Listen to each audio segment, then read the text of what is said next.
Rain soaked my wife's casket while our children stayed away. At sunrise, they arrived, smiling, telling me to just sign over her deed to a piece of land. So I opened her final envelope and watched their $8 million greed collapse in front of their eyes. My name is Thomas Gallagher.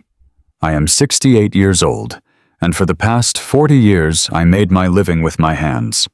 I was a heavy-duty diesel mechanic. For 4 decades, I spent my days beneath the undercarriages of massive 18-wheelers, breathing in exhaust fumes and wiping thick black grease from my knuckles.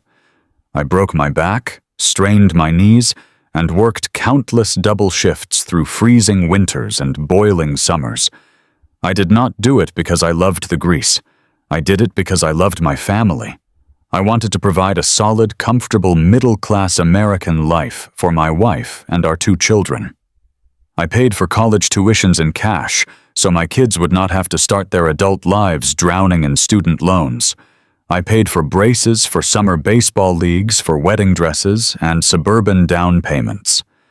I believed that if you sacrificed your own comfort to give your children a secure foundation, they would grow up to respect you, to love you, and to stand by you when the shadows of old age finally arrived. I was wrong.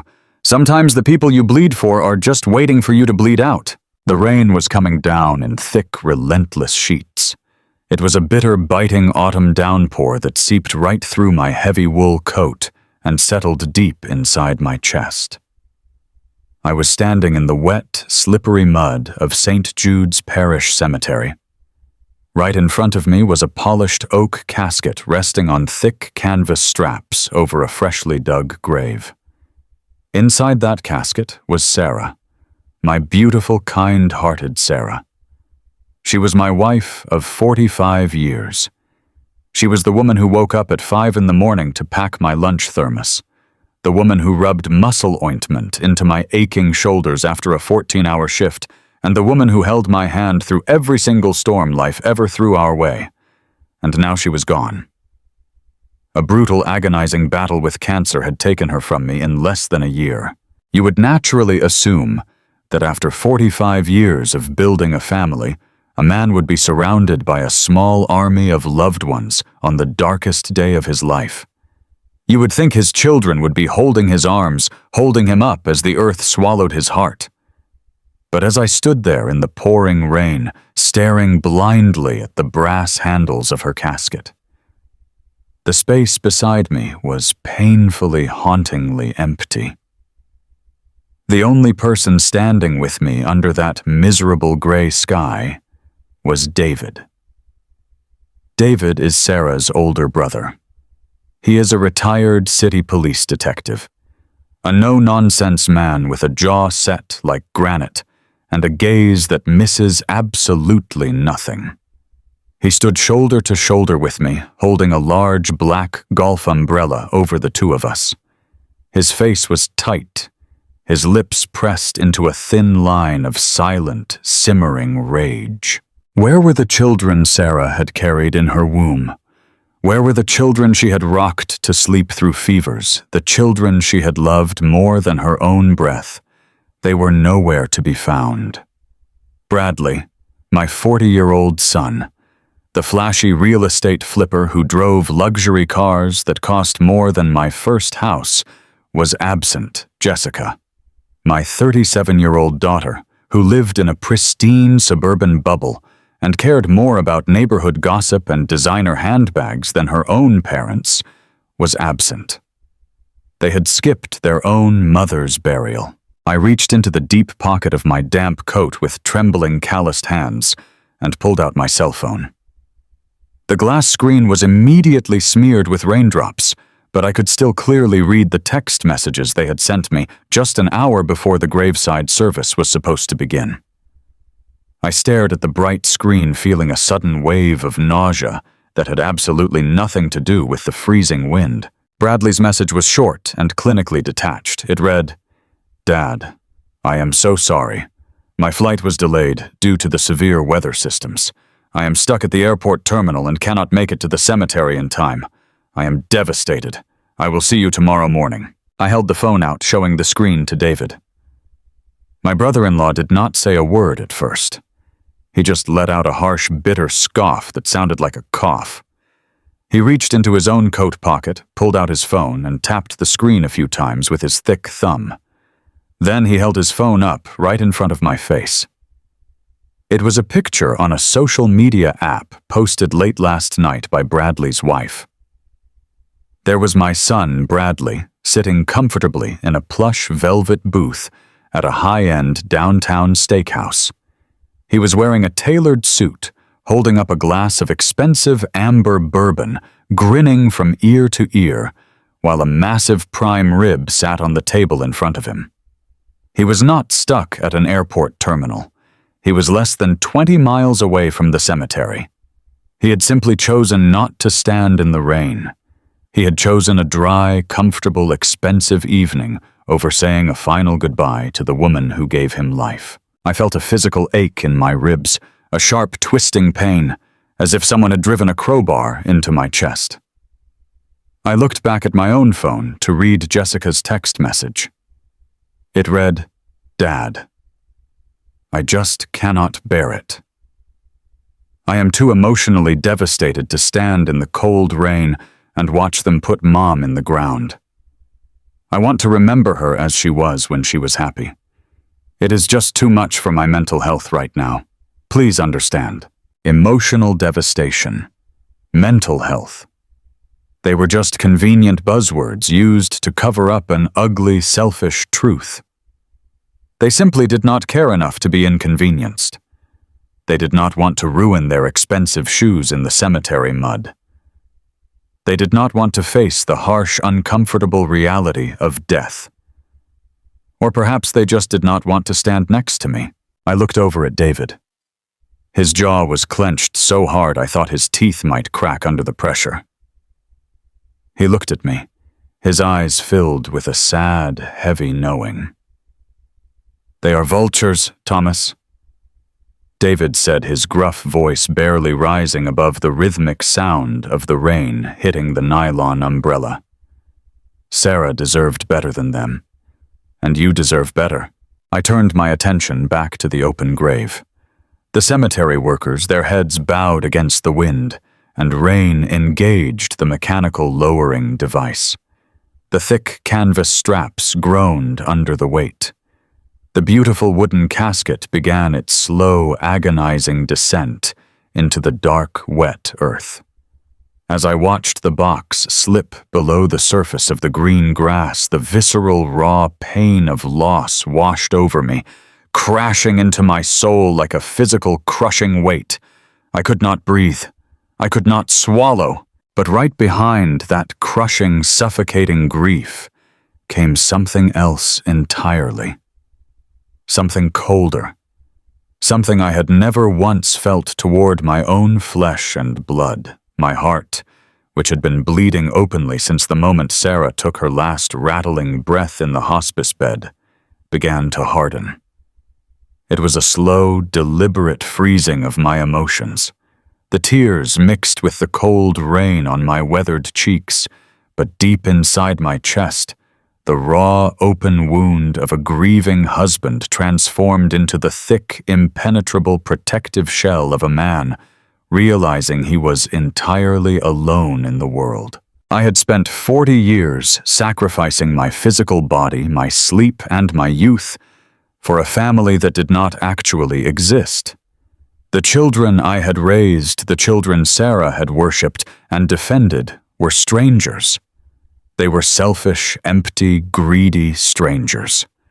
I watched the first shovelful of heavy, wet dirt hit the top of the oak casket with a dull, hollow thud. I did not flinch. I did not look away. I stood perfectly still in the mud, letting the freezing cold reality sink deep into my bones. When the brief service was finally over, David gently touched my arm and offered to come back to the house with me. I thanked him, squeezing his broad shoulder, but I told him I really needed to be alone. He understood. He gave me a long, meaningful look, told me to call him the second I needed anything at all, and walked away through the puddles toward his truck. I drove home alone through the gray, rain-soaked streets of the town I had lived in my entire life. The windshield wipers beat a monotonous, steady rhythm, matching the dull, echoing ache in my head. I pulled into the asphalt driveway of my house. It was the house Sarah and I had bought 30 years ago. The house where we had celebrated countless Christmases, chaotic birthdays, and quiet anniversaries. I unlocked the heavy front door and stepped inside. The silence of the house was immediate and completely suffocating. The air felt stagnant heavy, with the absolute absence of her soft voice. The absence of her humming to the radio in the kitchen. The absence of the smell of her baking cinnamon bread on a Sunday morning. The hallway was lined with dozens of framed family photographs. I stopped and looked at them, really looked at them for the first time. There were pictures of Bradley playing Little League Baseball holding a trophy I had bought the team. Pictures of Jessica in her expensive prom dress smiling for the camera. Pictures of our family vacations at the beach, everyone smiling, everyone looking exactly like the perfect, happy American family. It was a mirage. All of it was a beautifully crafted illusion painted over a rotting foundation of greed and self-interest. I walked into the living room and sat down heavily in my worn leather recliner. The house was freezing, but I did not turn on the heat. I did not turn on the lamps. I just sat there in the dim, gray afternoon light, listening to the rain continuously beat against the window panes.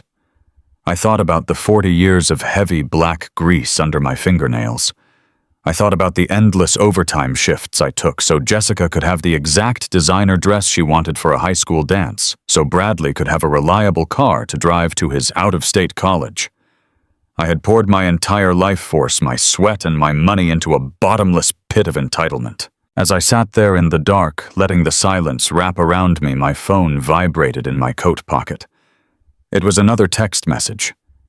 It was from Bradley. I pulled the phone out and stared at the glowing screen in the dark room. "Checking in on you, Dad. Hope the burial service went okay despite the rain. Let us get together first thing tomorrow morning. We need to talk about some urgent paperwork for Mom's estate. Do not worry about a thing. Jessica and I will handle all the stressful legal stuff for you. See you at sunrise." Paperwork. Not even 12 hours after her body was lowered into the muddy dirt, and they were already circling the house. They did not ask how I was coping. They did not ask if I had eaten. They wanted to talk about the estate. The grief in my chest suddenly tightened, compacting into a dense, unbreakable resolve. They thought I was just a tired, broken old mechanic. They thought I was soft with grief and easy to manipulate.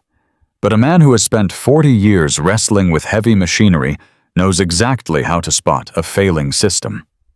He knows when to stop trying to fix a rusted-out, broken engine, and when to just step back and let it tear itself apart. I turned my phone completely off, threw it onto the wooden coffee table, and let the absolute silence of the empty house swallow me. The rain continued to fall outside, steadily washing away the last remaining traces of the naive, sacrificing father I used to be, and leaving behind a man who was finally opening his eyes to the truth. Tomorrow morning at sunrise, they were coming to my home, and for the first time in my entire life, I was completely ready to see exactly who my children truly were. The pale light of dawn crept through the kitchen windows long before I was ready to face the day. It was barely 6 in the morning, and the house was wrapped in a suffocating chill. I had not slept a single minute. I spent the entire night sitting in my worn leather recliner, listening to the rain relentlessly pound against the siding of the house, staring at the empty spaces where Sarah used to be. My body ached with a profound, heavy exhaustion. 40 years of wrestling with frozen bolts, hoisting transmission blocks, and breathing in thick diesel exhaust had left my joints stiff and my back permanently scarred. But physical pain was nothing compared to the hollow cavern sitting right in the center of my chest. I pushed myself up from the recliner, my knees popping loudly in the quiet room, and shuffled into the kitchen. The linoleum floor was cold under my bare feet. I went through the mechanical motions of brewing a pot of black coffee, relying on muscle memory, because my brain felt entirely disconnected from my body. I watched the dark liquid drip slowly into the glass carafe.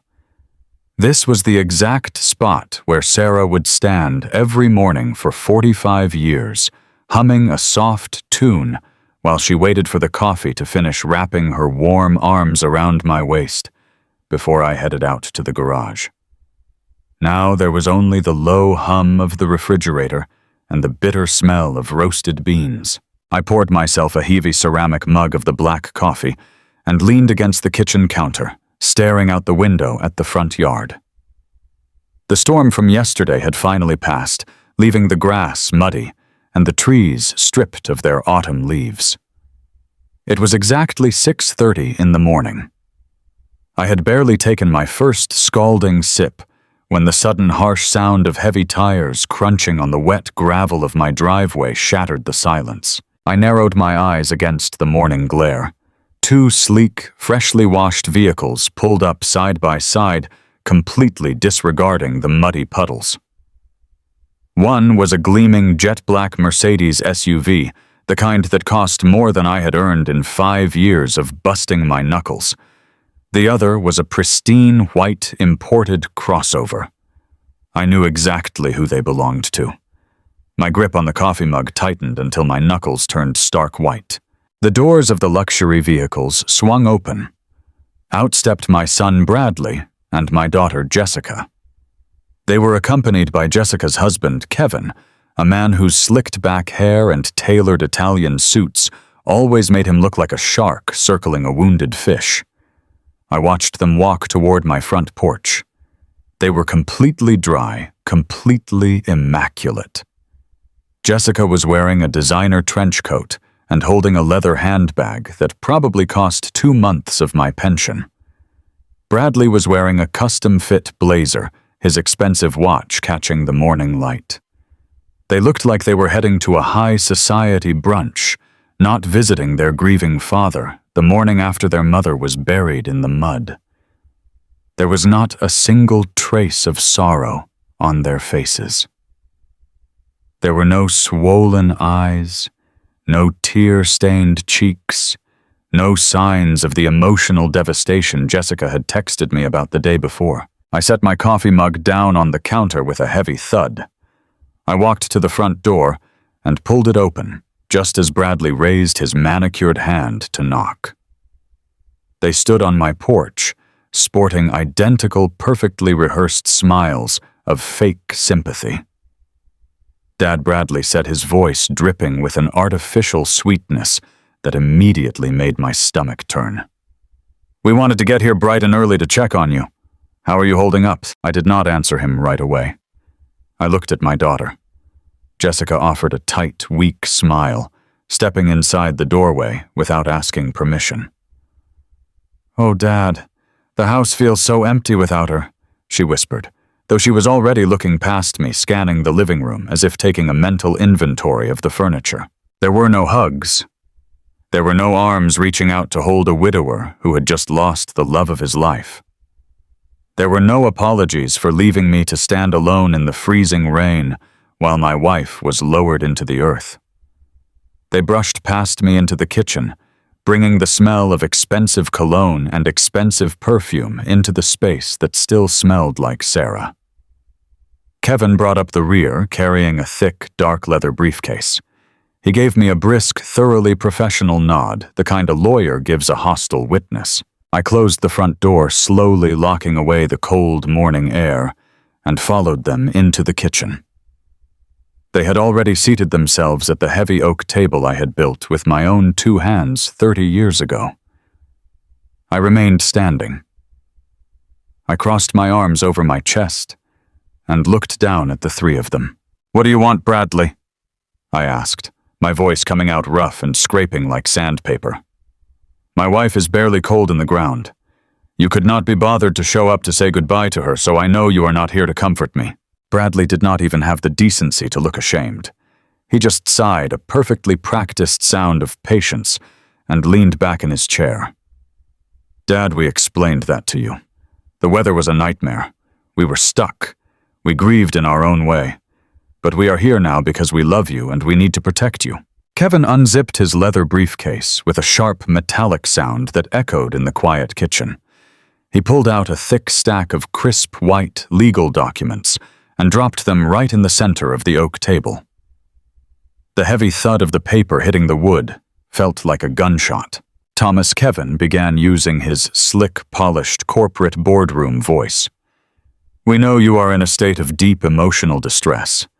The last thing you need right now is the crushing burden of dealing with the legal complexities of Sarah's estate. The probate process in this state is a total nightmare. It can take years, and the estate taxes will absolutely bleed you dry. We want to shield you from all of that. Jessica reached across the table and lightly tapped the stack of papers with a perfectly manicured fingernail. We just want you to be able to grieve in peace, Dad.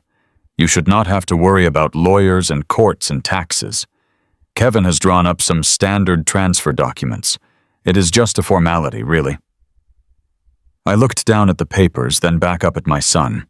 Transfer documents for what exactly, I asked, my tone dangerously quiet. Bradley jumped in, flashing that charismatic real estate flipper smile he used to charm gullible buyers out of their life savings. It is just for that old plot of land out by the county line, Dad. You know the one. That 50-acre parcel of rocks and dirt Mom inherited from her grandfather back in the 80s. It is totally worthless. You cannot farm it. You cannot build a residential subdivision on it, and it has just been sitting there collecting property taxes for decades. We figured we could transfer the deed into my holding company. I can absorb the tax burden, handle the messy probate filings, and take that completely off your plate. You just sign on the dotted line and you never have to think about it again. I stood perfectly still, letting his words hang in the air. 50 acres of rocky, useless dirt. I knew the land well. Sarah's grandfather had left it to her when she was just a young woman. We used to take the kids out there for picnics when they were little, sitting on the large boulders and watching the sun set over the tree line. It had absolutely no commercial value that I was aware of. We had tried to sell it 20 years ago to pay for Jessica's college tuition, but not a single buyer wanted a massive stretch of uneven limestone and dry scrub brush. So why less than 24 hours after my wife's funeral were my absent, greedy children showing up at the crack of dawn, desperate to get their hands on a supposedly worthless piece of dirt? I am a man who spent his life diagnosing failing machines. When a heavy rig rolls into the shop, sounding fine but burning oil, you look at the symptoms. You look at the vibrations, the heat, the leaking fluids. Right now, I was looking at the symptoms sitting at my kitchen table. I observed them with the sharp clinical eye of a seasoned mechanic. Despite his smooth tone, Bradley's right leg was bouncing rapidly under the table, his expensive leather shoe tapping a frantic, nervous rhythm against the floorboards. Jessica kept aggressively chewing on the inside of her lower lip, a nervous habit she had since she was 7 years old, whenever she was caught in a lie. Kevin, the slick corporate lawyer, was actively sweating. A thin sheen of perspiration coated his forehead, and he kept adjusting his gold watch, shooting impatient, urgent glances at Bradley. They were desperate. The air in the kitchen was thick with a jittery, panicked energy. They were trying to play it cool, acting like they were doing me a favor, but they were practically vibrating out of their expensive clothes with the need for me to sign those papers immediately. I reached out and placed my heavy, calloused hand flat on top of the stack of legal documents. I looked directly into Bradley's eyes. "No," I said. The word fell into the room like a heavy stone. Bradley's fake smile faltered for a fraction of a second. "No, Dad, you are not listening to reason. This is to help you. The tax burden alone on that property is going to cause you massive headaches." "I am not signing anything," I replied, my voice steadily rising in volume. "My wife was buried yesterday. You two were not there. You did not stand in the mud. You did not watch the casket go down. And now you expect me to hand over her family's inheritance before the ink on her death certificate is even dry. I am not a fool, Bradley. I do not know what your game is, but the answer is no. The temperature in the kitchen plummeted. The mask of the grieving, sympathetic children shattered completely, revealing the ugly, ravenous entitlement underneath. Bradley stood up so fast his wooden chair scraped harshly against the floor. His face flushed a dark, angry red. "You never listen, do you?" Bradley spat, the smooth charm completely stripped from his voice. "You have always been a stubborn, narrow-minded old man. We are offering you a way out of a legal nightmare, and you are throwing it in our faces." Jessica stood up next, crossing her arms defensively. "You are being completely irrational, Dad. This is exactly what Kevin warned us about. You are grieving, you are emotional, and frankly, you are not thinking clearly. Mom would want us to handle this. She always said you were too stubborn for your own good." "Do not you dare put your mother's name in your mouth," I roared, taking a threatening step forward. My fists were clenched so tight my forearms cramped. "You gave up the right to speak for your mother when you decided your expensive steak dinner was more important than honoring her memory." Kevin stood up aggressively, sliding the paperwork back into his briefcase. He looked at me with cold, calculating eyes. "Let us be entirely clear here, Thomas. We came to you out of respect. But if you are going to be combative, if you are going to let your grief impair your cognitive judgment, there are other avenues we can pursue." Bradley leaned across the oak table, planting his manicured hands on the wood, his face inches from mine. His eyes were wide, flashing with a cruel, desperate menace. "Kevin is right, Dad. You are old. You are exhausted. You are clearly confused and losing your mental faculties. If you are not competent to manage Mom's estate, we will be forced to step in and take control of it for your own protection. We can do this the easy way, where we all walk away happy, or we can do this the hard way through the courts. But make no mistake that land is going to be managed by us." The threat was not subtle. It was a direct, terrifying declaration of war. My own children were standing in my kitchen, threatening to declare me mentally incompetent, to forcibly strip away my wife's legacy. A new blistering conflict ignited in my chest, completely burning away the last remaining shreds of my fatherly patience. They were not just greedy. They were coming for my throat. "Get out of my house," I said. My voice was no longer a shout. It was a low, dangerous rumble, the sound of a heavy diesel engine gearing up to crush anything in its path.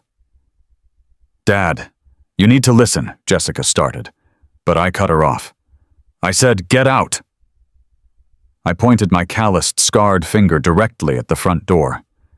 "If you are not off my property in 10 seconds, I will physically throw you through that door." Bradley glared at me, his chest heaving with silent fury. He straightened his expensive blazer, scoffed, and turned on his heel. "Fine," he muttered. "But you are going to regret this, old man." They marched out of the kitchen, their heavy footsteps echoing down the hallway. I followed them, making sure they stepped out onto the porch. Kevin did not say another word, just clutching his briefcase tightly against his side. Jessica refused to look back at me. Bradley turned around at the bottom of the porch steps, the morning sun finally breaking through the clouds, casting harsh shadows across his angry face. "You have 48 hours, Dad," Bradley shouted from the driveway. "Think very carefully about how you want to spend the rest of your life." I slammed the front door shut with enough force to rattle the framed photographs on the wall. I turned the deadbolt and locked it. I stood in the silent hallway, my chest heaving, adrenaline flooding my veins. The grief was completely gone now, replaced by a cold, methodical focus. They thought I was a broken old man waiting to be stripped for parts. They thought they could bully me into submission. But they had forgotten that for 40 years, I made a living tearing down broken machines and rebuilding them with brute force. I walked straight past the kitchen and headed toward Sarah's sewing room.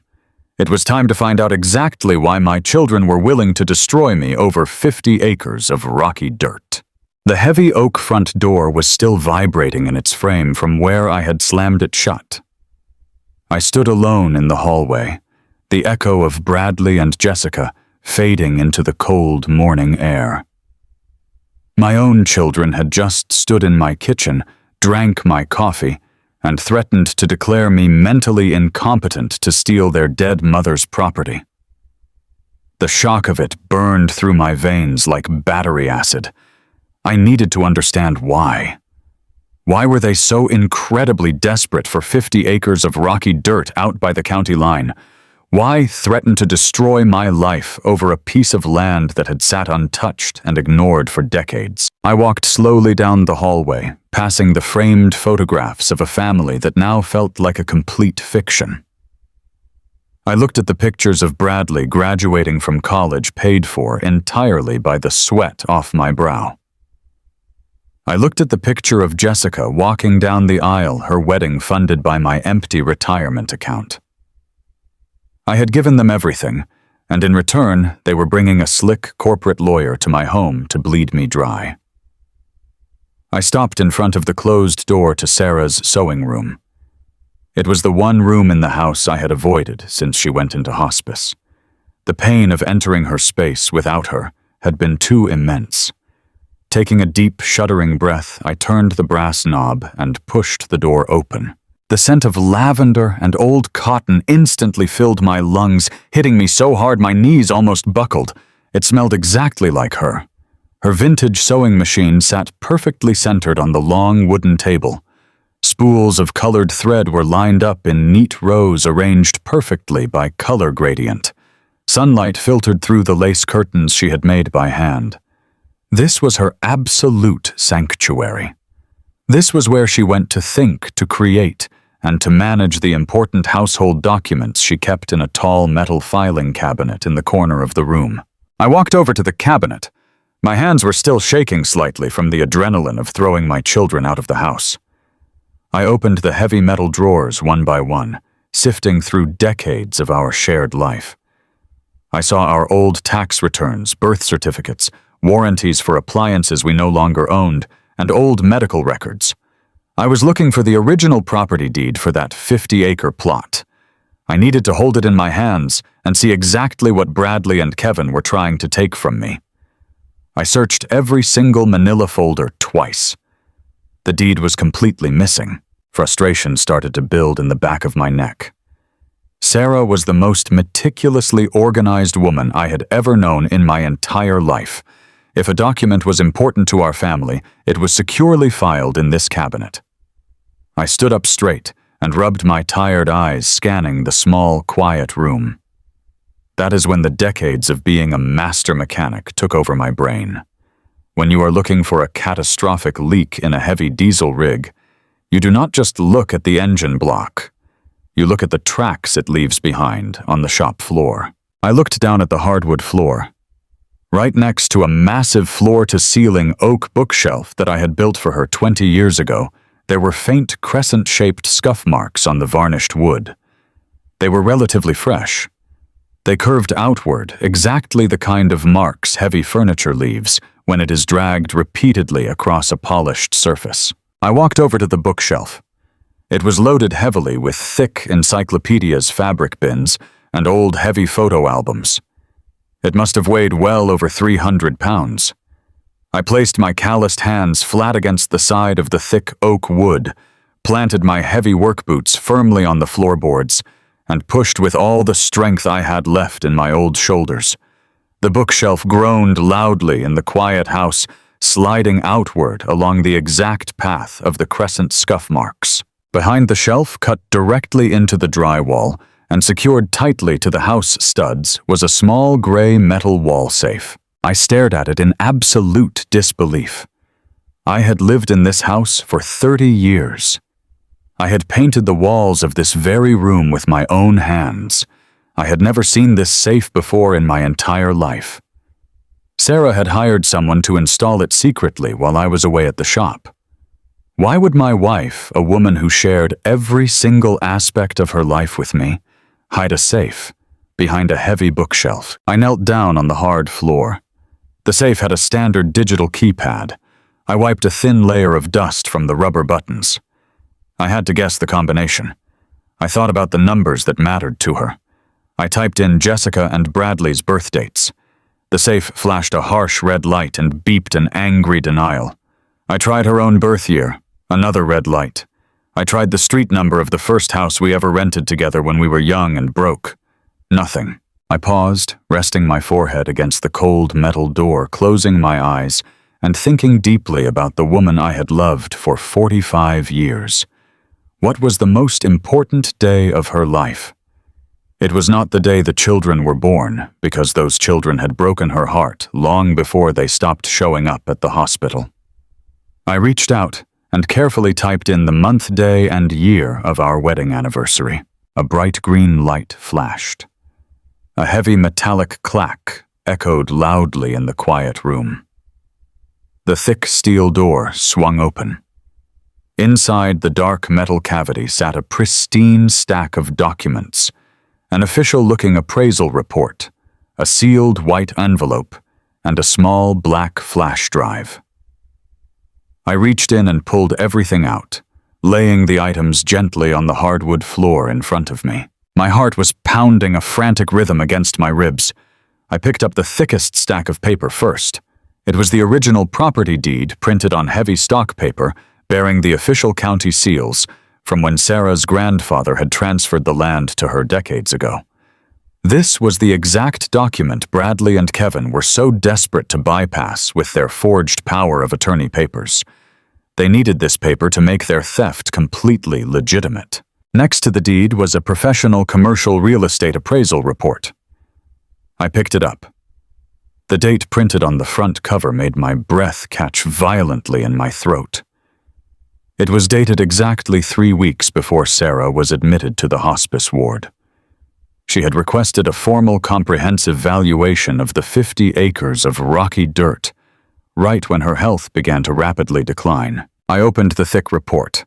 I am not a real estate expert, but a man who spends his life reading complex engine schematics and mechanical blueprints knows how to read technical documents. I scanned the executive summary, my calloused, grease-stained fingers tracing the lines of crisp black text. The report detailed the geological surveys and county zoning maps for the 50-acre parcel. For decades, the land had been designated as useless agricultural runoff. But flipping to the third page, everything suddenly made terrifying, absolute sense. A massive state-funded highway expansion project had been quietly approved by the local government earlier this year. The new interstate bypass was going to cut directly along the eastern border of Sarah's property, instantly turning the isolated acreage into prime commercial real estate. But the highway was not the shock.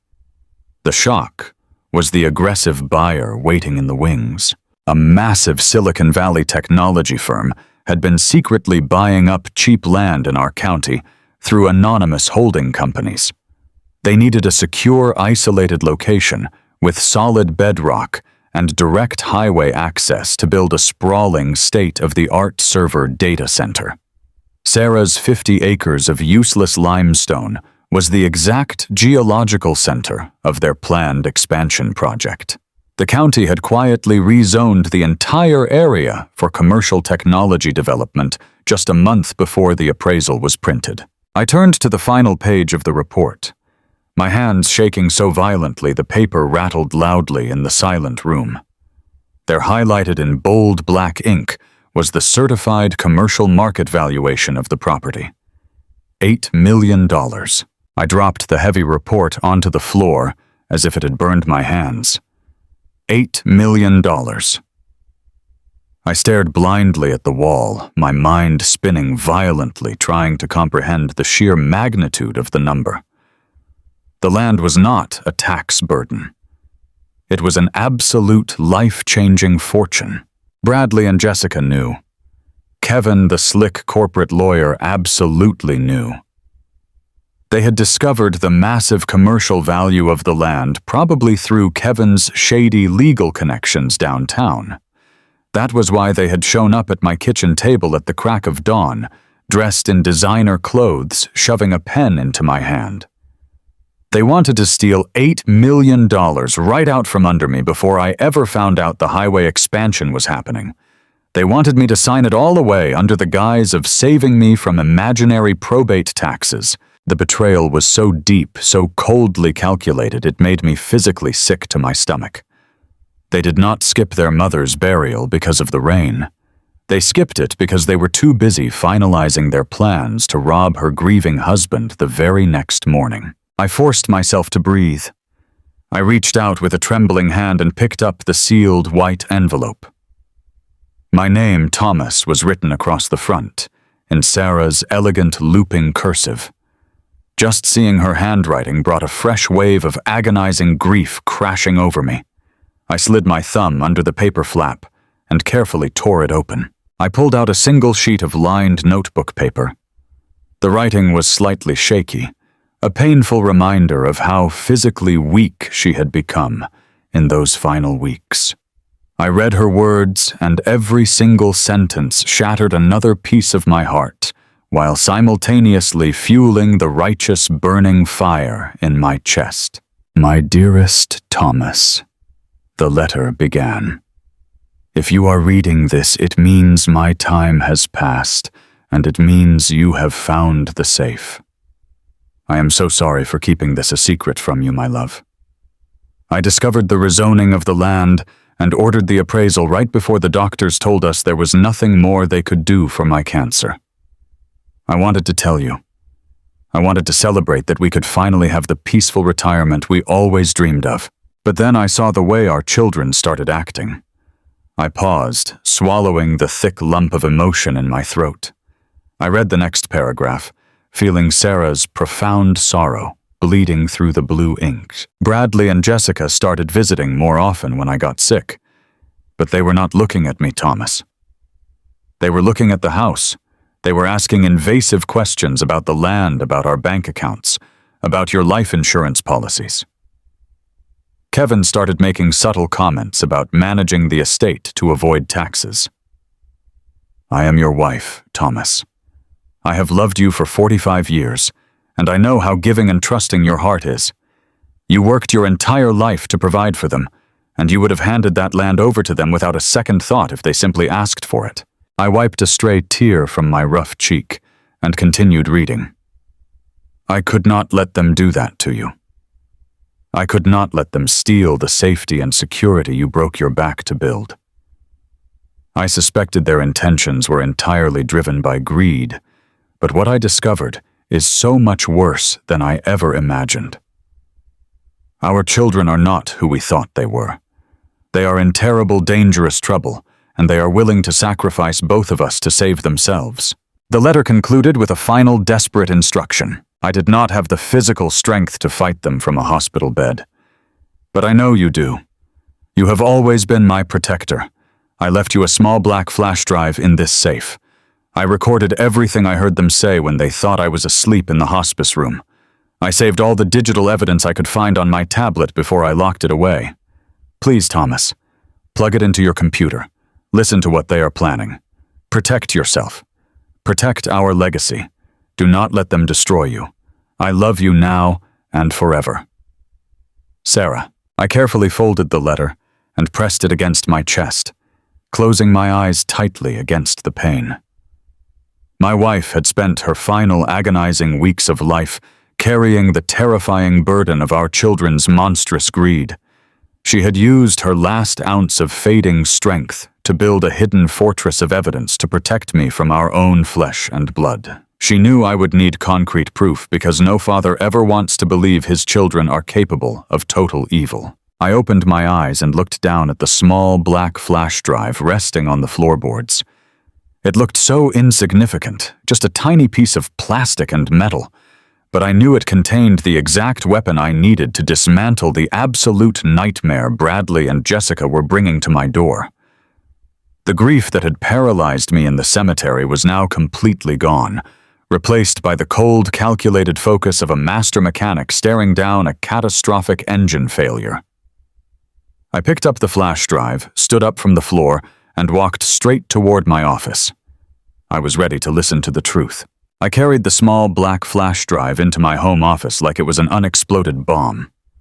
The room was freezing. I sat down at my heavy wooden desk and stared at my old laptop. My hands were calloused and permanently stained with grease from 40 years of working on heavy diesel engines, but right now they were shaking uncontrollably, I took a deep, ragged breath to steady myself.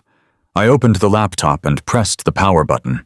The screen flickered to life, casting a harsh, pale light over the dark room and illuminating the deep lines on my weathered face. I held the drive between my thumb and index finger. Sarah had always been the technology expert in our marriage. She managed our digital lives effortlessly while I struggled to send a simple email. Even lying in a hospice bed, her body failing her with every passing hour, her mind had remained as sharp as a diamond. She had managed to sync her tablet to this drive, capturing everything she needed me to see and hear. I slid the drive into the computer port. A small window popped up on the screen. It contained two simple folders. One was labeled audio recordings, and the other was labeled forwarded emails. My heart pounded a relentless heavy rhythm against my ribs as I clicked on the audio folder. A list of audio files appeared, all perfectly dated and time-stamped. The dates corresponded exactly to the last month of Sarah's life, the agonizing weeks she spent in the corner room of the palliative care wing at the city hospital. I hovered the cursor over a file dated exactly 3 weeks before she passed away. I remembered that specific day vividly. I had gone home for just 2 hours to shower and change into clean clothes, leaving Bradley and Jessica alone with their mother. They told me they wanted to sit with her to hold her hand and share some quiet memories. I had thought it was a moment of tender family bonding. Now, staring at the glowing screen, a cold and terrifying dread settled. Deep in my stomach, I double-clicked the file. There was a brief moment of static, the rustling of heavy fabric, and then the steady rhythmic beeping of Sarah's heart monitor filled the quiet office. The sound transported me right back to that sterile, brightly lit hospital room. Then I heard a voice. It was Jessica. Her tone was not filled with grief or love or compassion. It was sharp, impatient, and incredibly irritated. "I cannot stand the smell of this place," Jessica complained loudly on the recording. "It smells like bleach and absolute decay." "Bradley, how much longer is this going to take?" I heard the sound of a plastic chair scraping loudly against the hospital linoleum floor. Bradley answered her, his voice low, steady, and calculating. "The doctor said it is a matter of weeks, maybe less, if she stops eating completely. We just need to make sure the old man does not do anything stupid before then." My breath caught violently in my throat. The old man. That is what my own son called me while standing over the dying body of his mother. I leaned closer to the computer speakers, hanging onto every single horrifying word. Jessica let out a frustrated, dramatic sigh. "Well, he is already trying to do something stupid, Bradley. Dad was in the hallway this morning arguing with the head oncologist about that experimental immunotherapy trial down in Houston. He wants to pull from his retirement accounts and mortgage the house to pay for it out of pocket. He said he does not care if it costs $300,000. He wants to buy her more time." The recording picked up the sound of Bradley pacing the small room. We put an end to that immediately. Bradley said, his voice cold and completely devoid of any human empathy. I already pulled the doctor aside. I told him Dad is in total denial and completely emotionally compromised. I showed the medical team the proxy we had Mom sign last year when she was heavily sedated. I told the doctors that Mom made it perfectly clear to us that she would not want to prolong her suffering with useless medical experiments. I told them she wants nature to take its course and that any aggressive treatment goes strictly against her wishes. "But what if Dad overrules us and demands the transfer anyway?" Jessica asked, her voice tinged with genuine panic. "He cannot," Bradley replied smoothly, sounding like a businessman closing a ruthless deal. "The doctors are legally bound to follow the medical proxy, and the living will be provided. They think Dad is just a grieving, desperate husband who cannot let go. As long as we keep intervening and playing the devoted, realistic children, the hospital will never approve the medical transfer to Houston. We just have to keep up the act for a little while longer. If Dad liquidates his assets to pay for that treatment, the estate cash vanishes entirely. And if she lives another 6 months, the tech company deadline passes and we lose the $8 million. We cannot afford for her to get better, Jess. We need her gone right now. I pushed my chair back from the desk, gasping for air, as if I had been punched violently in the chest. I felt bitter bile rising in my throat. I had to grip the edge of the heavy wooden desk just to stay upright. My children, my own flesh and blood. They had actively manipulated the medical staff. They had blocked a treatment that could have given my wife another year, maybe more, of precious life. I had fought so incredibly hard with those doctors. I had begged them to try the new protocol, but the doctors kept telling me with sad, pitying eyes that Sarah had communicated to the children that she wanted to stop fighting. I had believed them. I thought I was respecting my wife's final wishes by letting her go peacefully. I thought I was doing the right thing, but it was a complete lie. It was a calculated, lethal lie orchestrated by the people I had worked my entire life to protect. They had essentially sentenced their own mother to death, watching her waste away in that bed, just to preserve the cash in my estate and accelerate their inheritance. The grief that had been drowning me completely evaporated in that exact second. It burned away in the blazing, white-hot fire of pure, unadulterated rage. They had murdered her, not with a physical weapon, but with their boundless, sickening greed. My hands were no longer shaking. They were perfectly steady, clenched into tight, solid fists. I turned my attention back to the laptop screen. I needed to know exactly why. Why were they in such a desperate, manic rush that they would actively speed up their own mother's death? I clicked out of the audio folder and opened the folder labeled Forwarded Emails. Sarah had somehow managed to access Jessica's and Bradley's email accounts on her tablet, probably because they had carelessly left themselves logged in on her device during one of their previous visits when they pretended to care for her. The first batch of emails belonged to Kevin, Jessica's slick lawyer husband.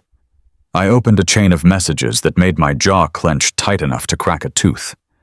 They were highly confidential communications between Kevin and a senior managing partner at his corporate law firm. Kevin was facing a massive internal financial audit. The emails laid out a horrifying reality. Kevin had been siphoning settlement money from his own clients for the past 3 years to fund the lavish, wealthy suburban lifestyle Jessica constantly flaunted. The total amount embezzled was staggering. Nearly $1.5 million was missing from the firm's secure escrow accounts. The senior partner was giving Kevin a strict final ultimatum. Either he quietly replaced the missing funds by the end of the month, or the firm was taking the undeniable evidence directly to the State Bar Association and the district attorney. Kevin was not just looking at losing his prestigious license to practice law. He was looking at a decade in a federal penitentiary for grand larceny and wire fraud. Jessica and Kevin were not wealthy at all. They were drowning in a criminal conspiracy, completely desperate for my land to bail themselves out of going to prison.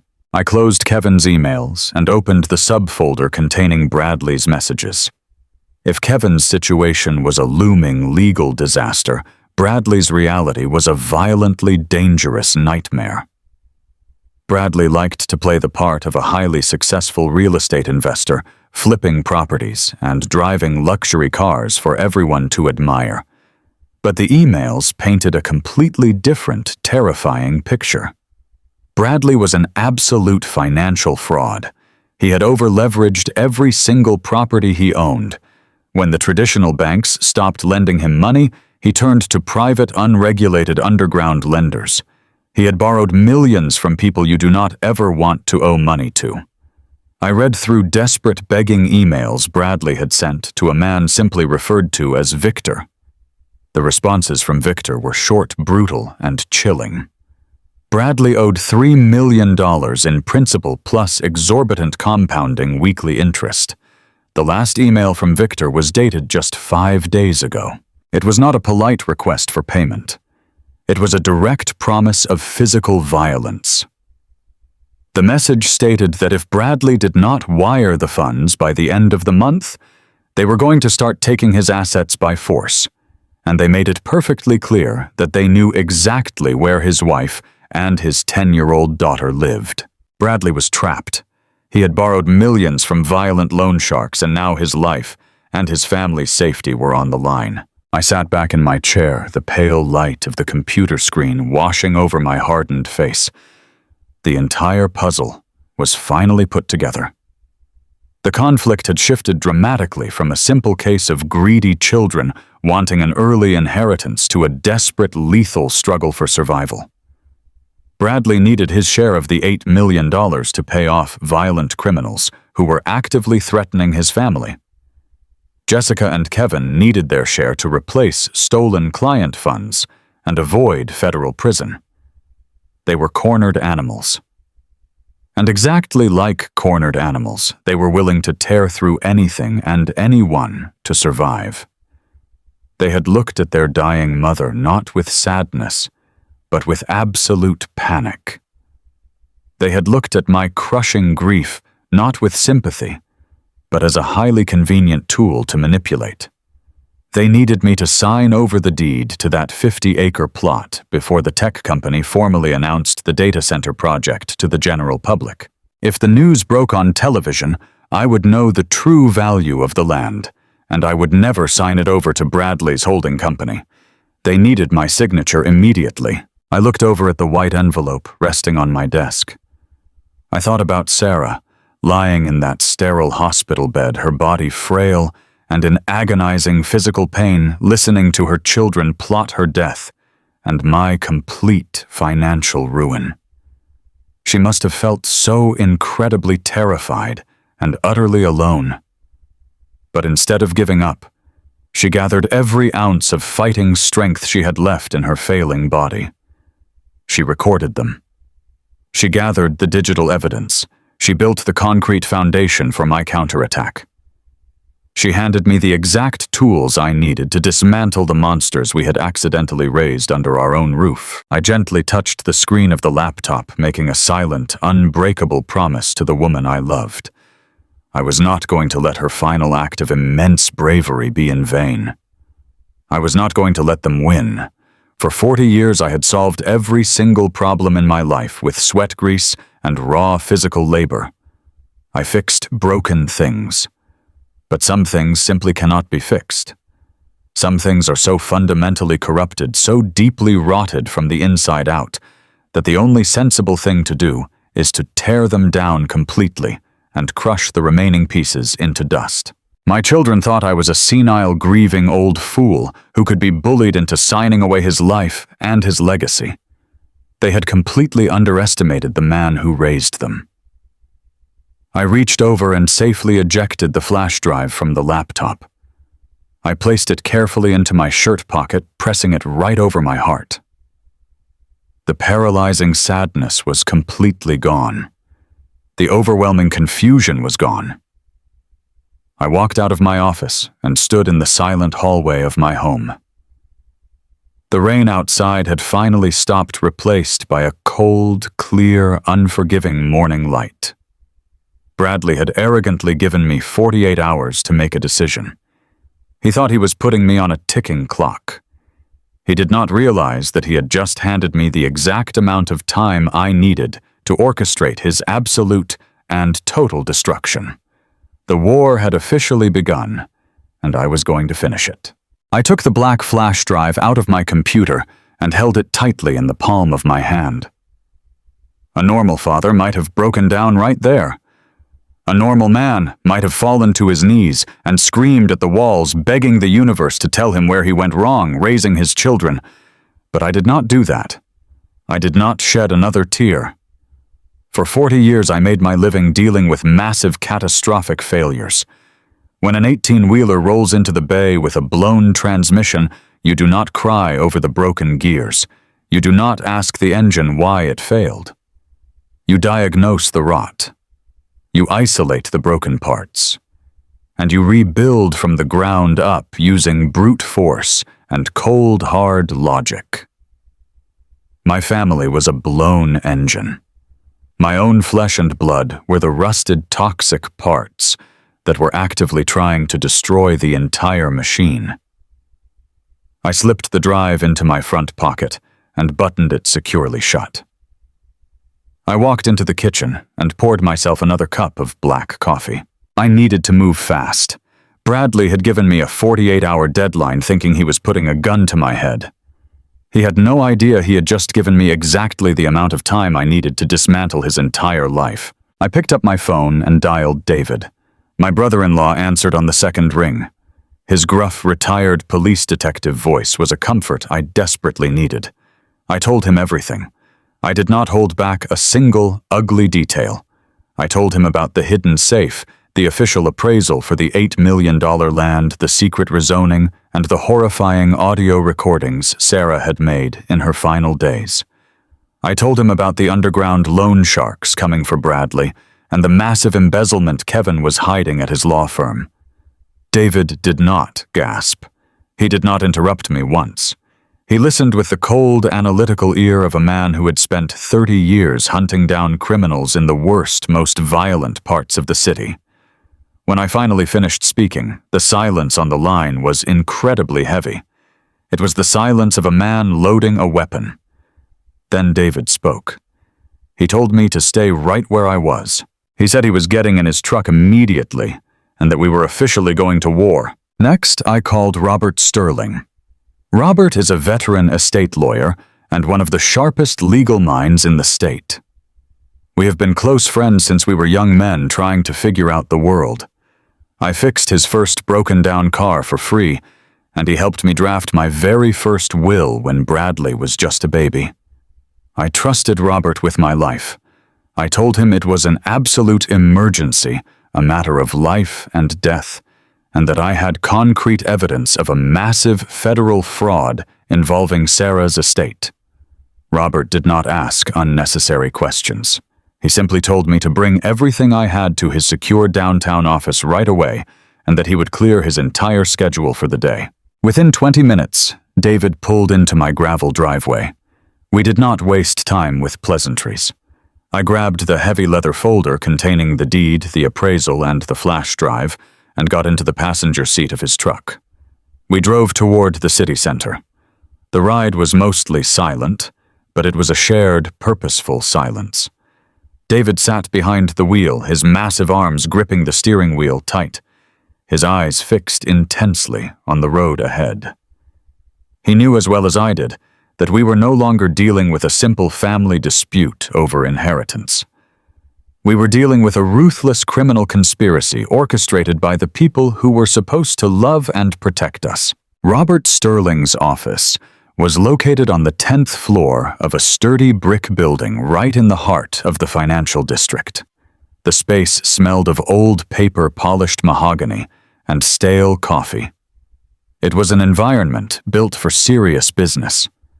Robert greeted us at the heavy oak door. He is a tall, thin man with thinning gray hair and sharp, intelligent eyes that never miss a single detail. He firmly locked the door behind us, ensuring absolute privacy, and led us to a large, glossy conference table in the center of the room. I opened my bag and laid everything out on the polished wood. The original county deed, the commercial appraisal report, Sarah's heartbreaking handwritten letter, and finally the small black flash drive. I told Robert to plug the drive into his secure computer system. We sat in that quiet, heavily insulated office and listened to the audio recordings. The sound of the hospital monitors filled the room. We sat in total silence as we listened to my children plotting to block Sarah's medical treatment just to preserve the cash in the estate. We read the forwarded emails detailing Kevin's massive embezzlement scheme at his prestigious law firm. We read the violent, terrifying messages from the underground loan sharks threatening Bradley's life over $3 million in illegal debt. Watching Robert and David process the sheer magnitude of the betrayal was like watching a dark, violent storm roll in over the horizon. David's face turned a dangerous mottled shade of red, his thick hands balled into tight fists resting on the table. Robert remained perfectly still, his eyes scanning the digital documents over and over, a horrifying realization slowly dawning on his weathered face. When the final email was closed, Robert took off his reading glasses and rubbed the bridge of his nose. He let out a long, heavy sigh. He looked at me with a mixture of profound personal sorrow and intense professional focus. He told me that in his 40 years of practicing law, he had rarely seen a betrayal so meticulously and callously planned by a person's own flesh and blood. But Robert was not just a sympathetic friend. He was a legal shark, and he knew exactly how to hunt. Robert turned back to his dual monitor setup and began typing rapidly. He accessed the county commercial real estate database and expertly cross-referenced the corporate filings for the massive tech company that was currently buying up the land around my property. His fingers flew across the keyboard for several minutes, while David and I waited in anxious silence. What Robert finally found in the deep public records made the blood in my veins freeze completely solid. Bradley had not just been waiting for me to sign the deed. He had already set the trap aggressively in motion. Robert pulled up a digitized, scanned document and turned the monitor so David and I could clearly see it. It was a preliminary letter of intent, formally filed with the tech company and the county zoning board just 2 days ago. It was a legally binding agreement to sell the 50-acre plot for $8 million. At the very bottom of the final page was my signature. It was a near-perfect forgery. I stared at my own name, written in a hand that was absolutely not mine, feeling a wave of deep, nauseating disgust. Robert explained the terrifying depth and sheer malice of the scheme. Bradley had attached a fraudulent power of attorney document to the official file. He was legally claiming to the tech executives that I was suffering from severe advanced dementia and that he was my court-appointed conservator. He had essentially erased my legal existence. If Bradley managed to push this massive deal through, he would have the $8 million wired directly into an offshore holding company he personally controlled. But that was not even the worst part. Robert dug deeper into the loan shark emails we provided and skillfully matched the IP addresses and physical locations Bradley had submitted to the violent lenders. Bradley had not used his own luxury suburban address for his illicit, dangerous debts. He had actively protected his own house. He had used my home address. He had purposely tied $3 million of violent underground debt directly to my front door. Robert looked at me grimly. He explained that if Bradley took the $8 million and fled the country to escape his criminal problems, the loan sharks would not go looking for him on some tropical island. They would follow the paperwork. They would come to my house in the middle of the night. They would come for me. My son was not just trying to steal my money so he could live lavishly. He was actively setting me up to be slaughtered by the monsters he owed. The sheer breathtaking evil of the plan was almost impossible to process. The room fell into a heavy, suffocating silence as the reality of the situation fully settled over us. David stood up abruptly, his heavy boots thudding against the carpet, and began pacing the length of the office. He said we needed to call the federal authorities immediately. He wanted to drive straight to Bradley's house, kick his expensive front door down, and drag him out onto the street by his collar. The protective, righteous rage of a former police detective was radiating off David in intense waves. He was ready to end the threat with his bare hands if necessary, but Robert raised his hand firmly and stopped him. Robert looked at me, his eyes dead serious and completely analytical. He told me that confronting them right now would be a massive critical mistake. If we tipped our hand and showed them what we knew, Kevin would immediately use his extensive legal expertise to bury the evidence and tie us up in endless court battles. Bradley would panic and run, or even worse, he would accelerate the fraudulent sale and publicly claim I was just a confused, paranoid old man making up delusional stories. They had already laid the groundwork to declare me insane. We could not just act out of anger. Robert said we needed to play their exact game, but we needed to play it flawlessly. He advised me to let them continue digging their own grave. Let them think they were winning. Let them feel victorious. We needed them to fully commit federal wire fraud and present the forged documents in a formal, officially recorded setting. Robert explained that crossing state lines with forged commercial real estate documents to secure millions of dollars triggered a massive, unavoidable federal response. The moment they presented those papers to the tech company executives as legitimate, they crossed a point of no return. If we caught them in the absolute act in a corporate boardroom with the final contracts sitting on the table and the federal agents waiting in the wings, there would be no clever plea deals. There would be no escaping on a minor legal technicality. They would go straight to federal prison for a very long time, and their entire lives would be completely dismantled. I sat at the heavy wooden conference table absorbing the weight of the strategy. It required a level of cold, emotional detachment I had never practiced before in my life. I was a man who spoke my mind and fought my battles face to face. Now I would have to look my treacherous children directly in the eyes, smile weakly, and pretend I was broken. I would have to swallow my pride and let them believe they had successfully destroyed their father. But as I sat there, I thought about Sarah. I thought about her lying in that sterile hospital bed, her breath rattling in her chest, realizing her own children were eagerly waiting for her to die. The decision suddenly became incredibly easy. I looked at Robert and David, my posture straightening, my jaw locking into place. I told them I was absolutely ready. I told them I would play the part of the defeated senile old mechanic to absolute perfection. We would let them build their own elaborate gallows, and when the time was perfectly right, I would gladly pull the lever myself.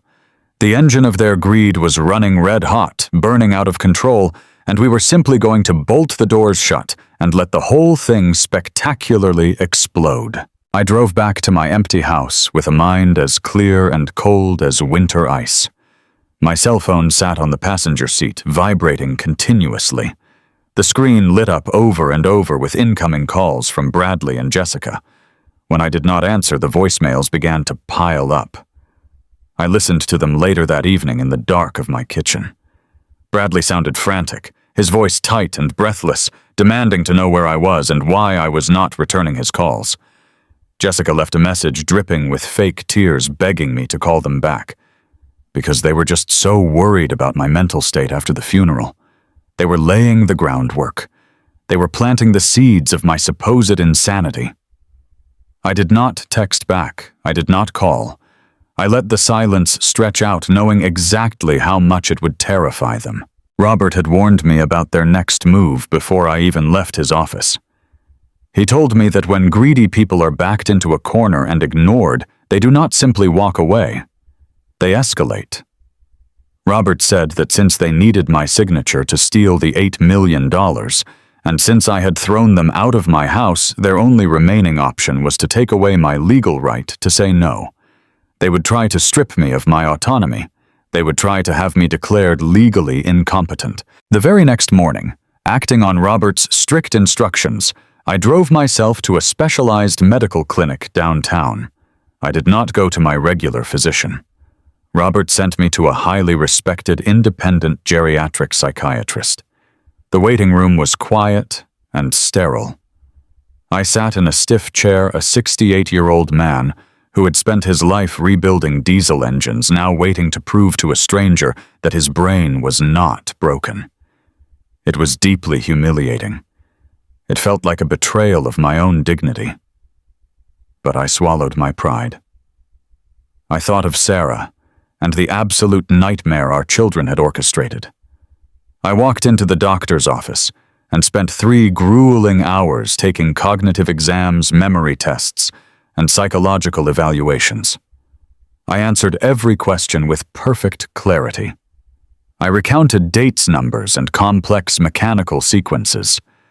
When we finished, the doctor shook my hand with absolute respect. He handed me a thick, officially sealed and time-stamped document declaring me in perfect mental health, exhibiting 0 signs of cognitive decline or emotional instability. I took that document, placed it carefully on the passenger seat of my truck, and drove home to wait. I did not have to wait long. Bradley and Jessica were moving with the frantic, reckless speed of desperate criminals. They knew the tech company had a hard deadline on Friday to finalize the land acquisition. Today was Wednesday. They were completely out of time. It happened just past 2 in the afternoon. I was sitting in my living room, the house perfectly clean and organized, when a white county police cruiser rolled slowly into my gravel driveway. Right behind the cruiser was a plain, unmarked gray sedan. I stood up and watched through the front window. A local county deputy stepped out of the cruiser. He adjusted his utility belt, looking uncomfortable. From the gray sedan, a man and a woman emerged. They wore sensible business clothes and carried thick clipboards. They were agents from Adult Protective Services. My heart gave a heavy, rhythmic thud against my ribs. It is a terrifying thing to see the authorities show up at your front door, even when you know they are coming. The sheer power the state has to drag a man out of his own home is deeply frightening.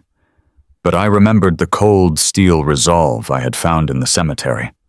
I took a deep breath, walked into the hallway, and opened the front door before they even had a chance to knock. The deputy stopped at the bottom of the porch steps, resting his hand casually near his radio.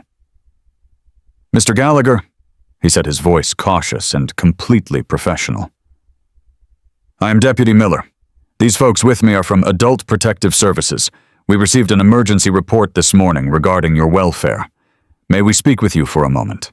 I looked at the 2 social workers.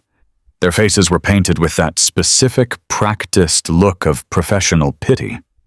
They were expecting to find a broken, confused old man wandering around in a filthy house. They were expecting a victim they needed to rescue from his own crumbling mind. I opened the door wide and stood tall. I was wearing clean jeans and a pressed button-down shirt. I looked the deputy squarely in the eyes. "Of course you can, Deputy. Please come inside. I just brewed a fresh pot of coffee. It is a bit chilly out there." They exchanged a brief, surprised glance. This was clearly not the reception they had anticipated. They walked up the wooden steps and stepped into my home. The house smelled like fresh coffee and lemon surface cleaner. The floors were swept, the framed photos were dusted, and everything was in perfect, meticulous order. There was absolutely nothing out of place. I led them into the living room and offered them seats on the sofa. I walked into the kitchen, poured 3 cups of black coffee, set them on a serving tray, and brought them back out. I placed the tray on the coffee table and sat down in my leather recliner, folding my hands comfortably in my lap. "What can I do for you folks today?" I asked, my voice calm, polite, and completely steady.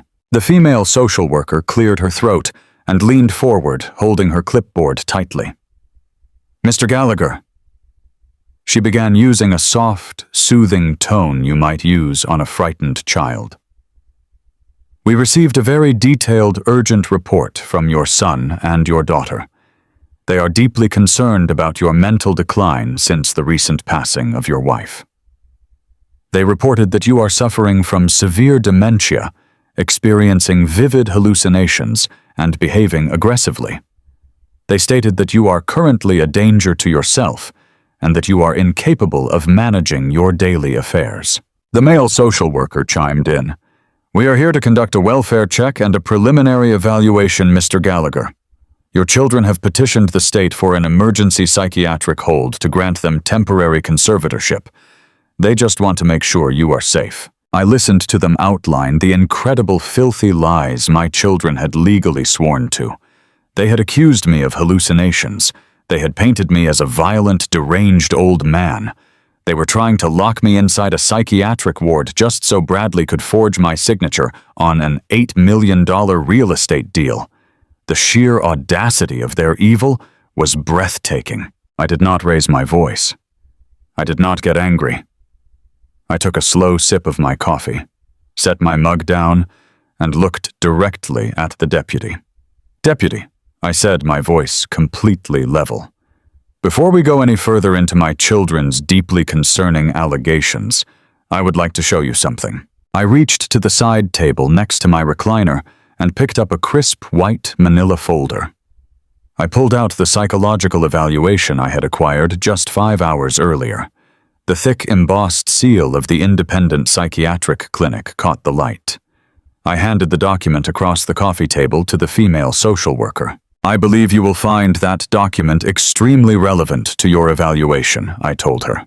I completed a comprehensive 3-hour cognitive and psychiatric exam this very morning at the request of my attorney. It is signed, sealed, and time-stamped by one of the leading geriatric psychiatrists in the state. As you can read in the concluding remarks, I am in perfect cognitive health. I do not have dementia. I do not have hallucinations. I am entirely competent to manage my own financial and legal affairs. The social worker took the document. Her eyes scanned the thick paragraphs of medical terminology and the undeniable certified conclusion. The color slowly drained from her face. She handed the document to her partner, who read it with widening eyes. The male worker then silently passed it up to the deputy. The deputy read the official seal and the timestamp. He looked around my spotless living room, then looked at my steady, unblinking gaze. The entire dynamic in the room shifted instantly. The professional pity melted away, replaced by deep, uncomfortable confusion. "Mr. Gallagher," the female worker stammered clearly, thrown completely off balance. "If you are perfectly healthy, why would your own children file a sworn emergency petition claiming you are violently suffering from dementia?" I waited for exactly that question. I leaned forward in my recliner. "Because, ma'am," I said, my voice dropping into a cold, hard register, "they are not trying to protect me. They are trying to steal from me." I reached into my shirt pocket and pulled out my cell phone. I had already loaded the specific audio file Sarah had captured on the flash drive. It was the exact clip where Jessica and Bradley were sitting in Sarah's hospice room, discussing their strategy to bypass my authority. I placed the phone on the wooden coffee table right next to their untouched mugs of coffee. "My wife passed away a few days ago," I explained, looking at each of their faces. "Before she died, she recorded a conversation between my son and my daughter. Please listen closely." I pressed play. The small speaker on my phone amplified the cold, heartless voices of my children into the quiet living room. Bradley's arrogant voice echoed clearly. "If Dad liquidates his assets to pay for that treatment, the estate cash vanishes entirely," the recording played. "And if she lives another 6 months, the tech company deadline passes and we lose the $8 million. We cannot afford for her to get better, Jess. We need her gone, right now." Then the audio continued to the part that mattered most for today. Jessica's panicked voice filled the room. "What if he refuses to sign the deed over to your holding company? He told us he never wants to sell that land." Bradley's voice answered with chilling confidence. "Then we play the crazy card." The grief pushed him over the edge. "We call Adult Protective Services, say he is having violent dementia episodes, and we get an emergency psychiatric hold. Once I have temporary conservatorship, I sign the corporate sale documents myself. The money clears the LLC, and the old man can rot in a state-run facility. It is foolproof." I reached out and paused the recording. Absolute dead silence blanketed my living room. The two social workers stared at my phone with expressions of pure, unadulterated horror. The female worker brought a trembling hand to her mouth, genuinely sickened by what she had just heard.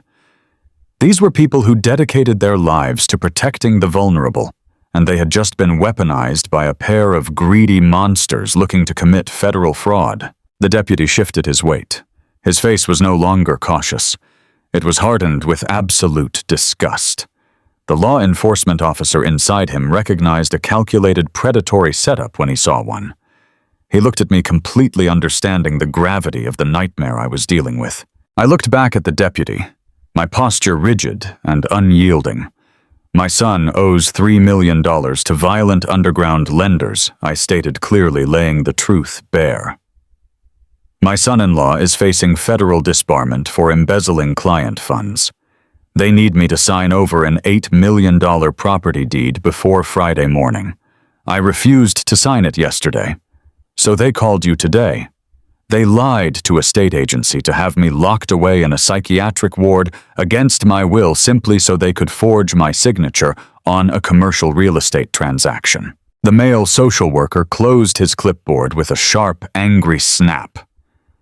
"Mr. Gallagher," he said, his voice shaking with professional outrage. "I am profoundly sorry we disturbed you during your time of grief. This emergency petition is entirely fraudulent. We will be rejecting their claim immediately." The deputy reached to his back pocket and pulled out a thick leather notepad and a heavy pen. He stepped forward, his eyes locked on mine. "Mr. Gallagher, filing a false report to State Protective Services in an attempt to unlawfully seize an elder's assets is a severe offense. What they did today constitutes criminal elder harassment and attempted fraud. I want to take a formal, detailed report right now. I am going to document everything that happened here, including the psychological evaluation you provided and the nature of this audio recording." I nodded slowly. I gave the deputy a complete, factual breakdown of the morning. I provided him with Robert Sterling's contact information so my lawyer could supply the official documentation. The deputy took meticulous notes, his pen scratching loudly against the paper. He promised me that a formal criminal complaint for elder harassment would be placed on file by the end of the day. He assured me that if my children set foot on my property again, I was to call 911, and they would be arrested for trespassing. When they finally left my house, stepping back out into the cold afternoon air, I locked the front door behind them. I had successfully parried their most dangerous strike. I had deflected the blade they aimed straight at my back. They had tried to lock me away in a cage, but instead they had officially put themselves on law enforcement's radar. I walked back to my kitchen and poured the remaining cold coffee down the sink drain. I stared out the window at the empty gravel driveway. The immediate physical threat to my freedom was neutralized, but the heavy, suffocating pressure of the approaching deadline remained. It was Wednesday evening. The massive tech company was expecting the final signed contracts on Friday morning. Bradley and Kevin were not going to simply give up just because their psychiatric hold failed. They were backed into a deadly corner with loan sharks and federal auditors breathing down their necks. They were going to try to push the forged letter of intent through gambling everything on a desperate, massive fraud. They thought they were playing a game of chess, but I was building a solid steel cage right around them. The clock was aggressively ticking down to Friday, and every single second brought them closer to the devastating $8 million trap I had waiting for them. The morning after the social workers left my house, the air felt entirely different. The violent storm had finally passed during the night, leaving behind a cold and bitter chill that seeped right through the window panes. I stood in my kitchen, holding a hot ceramic mug of black coffee, watching the frost slowly melt on the front grass. It was Thursday morning. The massive tech company deadline was looming just 24 hours away on Friday. I knew Bradley and Kevin were running completely out of time. I knew they were cornered. When men who are driven purely by greed find themselves trapped in a corner with no way out, they become erratic. They become incredibly dangerous. I had spent 40 years working on massive diesel engines, and I knew exactly what happened when a pressurized valve was pushed past its absolute maximum limit. It violently blows, and it takes out whoever happens to be standing too close to the machine. I just did not expect the collateral damage to be my own granddaughter. My granddaughter Lily is 10 years old. She is a sweet, quiet girl with Sarah's bright green eyes and a gentle smile that could melt the hardest winter frost. Bradley and his wife Jessica always treated her more like an expensive accessory than a living, breathing child. They bought her designer clothes and paraded her around at their fancy suburban dinner parties, but they never actually paid any real attention to her. Sarah and I were always the ones who taught her how to ride a bicycle in the driveway. We were the ones who sat with her for hours to help her with her math homework. Since Sarah passed away, the thought of Lily had been a constant heavy ache sitting right in the center of my chest. I missed her terribly, but I knew calling Bradley to see her would only give him emotional leverage over me. I had to stay perfectly silent to protect my legal strategy. But fate has a funny way of bringing the innocent right to your doorstep when they need you the most. It was just past 9 in the morning when a sleek black car sped down my quiet street and jerked violently into my driveway. The heavy tires threw loose, wet gravel across the front lawn. I recognized the luxury vehicle immediately. It was Bradley's imported sedan. I set my coffee mug down on the counter with a thud and walked straight to the front door, my shoulder muscles tensing. I fully expected him to march up to my porch and demand another aggressive confrontation about the deed to the land. I unlocked the deadbolt and stepped out onto the cold wooden planks of the porch, perfectly ready to defend my home. But Bradley did not march up to the porch. He threw the car into park, leaving the engine running loudly, and practically leaped out of the driver's seat. He looked absolutely terrible. His expensive designer shirt was deeply wrinkled and stained. He had dark, heavy purple bags under his eyes, and he kept looking frantically over his shoulder toward the main road as if he expected someone to be following him. He rushed to open the back door of the car and pulled out a bright pink duffel bag. Then, a small, fragile figure stepped out onto the driveway. It was Lily. She was wearing a thin cotton jacket that was not nearly warm enough for the bitter morning air. She looked utterly terrified, clutching a worn stuffed rabbit tightly to her chest.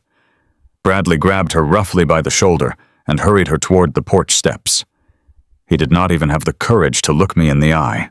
"Dad, I need you to take Lily for the weekend," Bradley said, his voice completely breathless and strained. His eyes darted nervously around the empty street, scanning every parked car.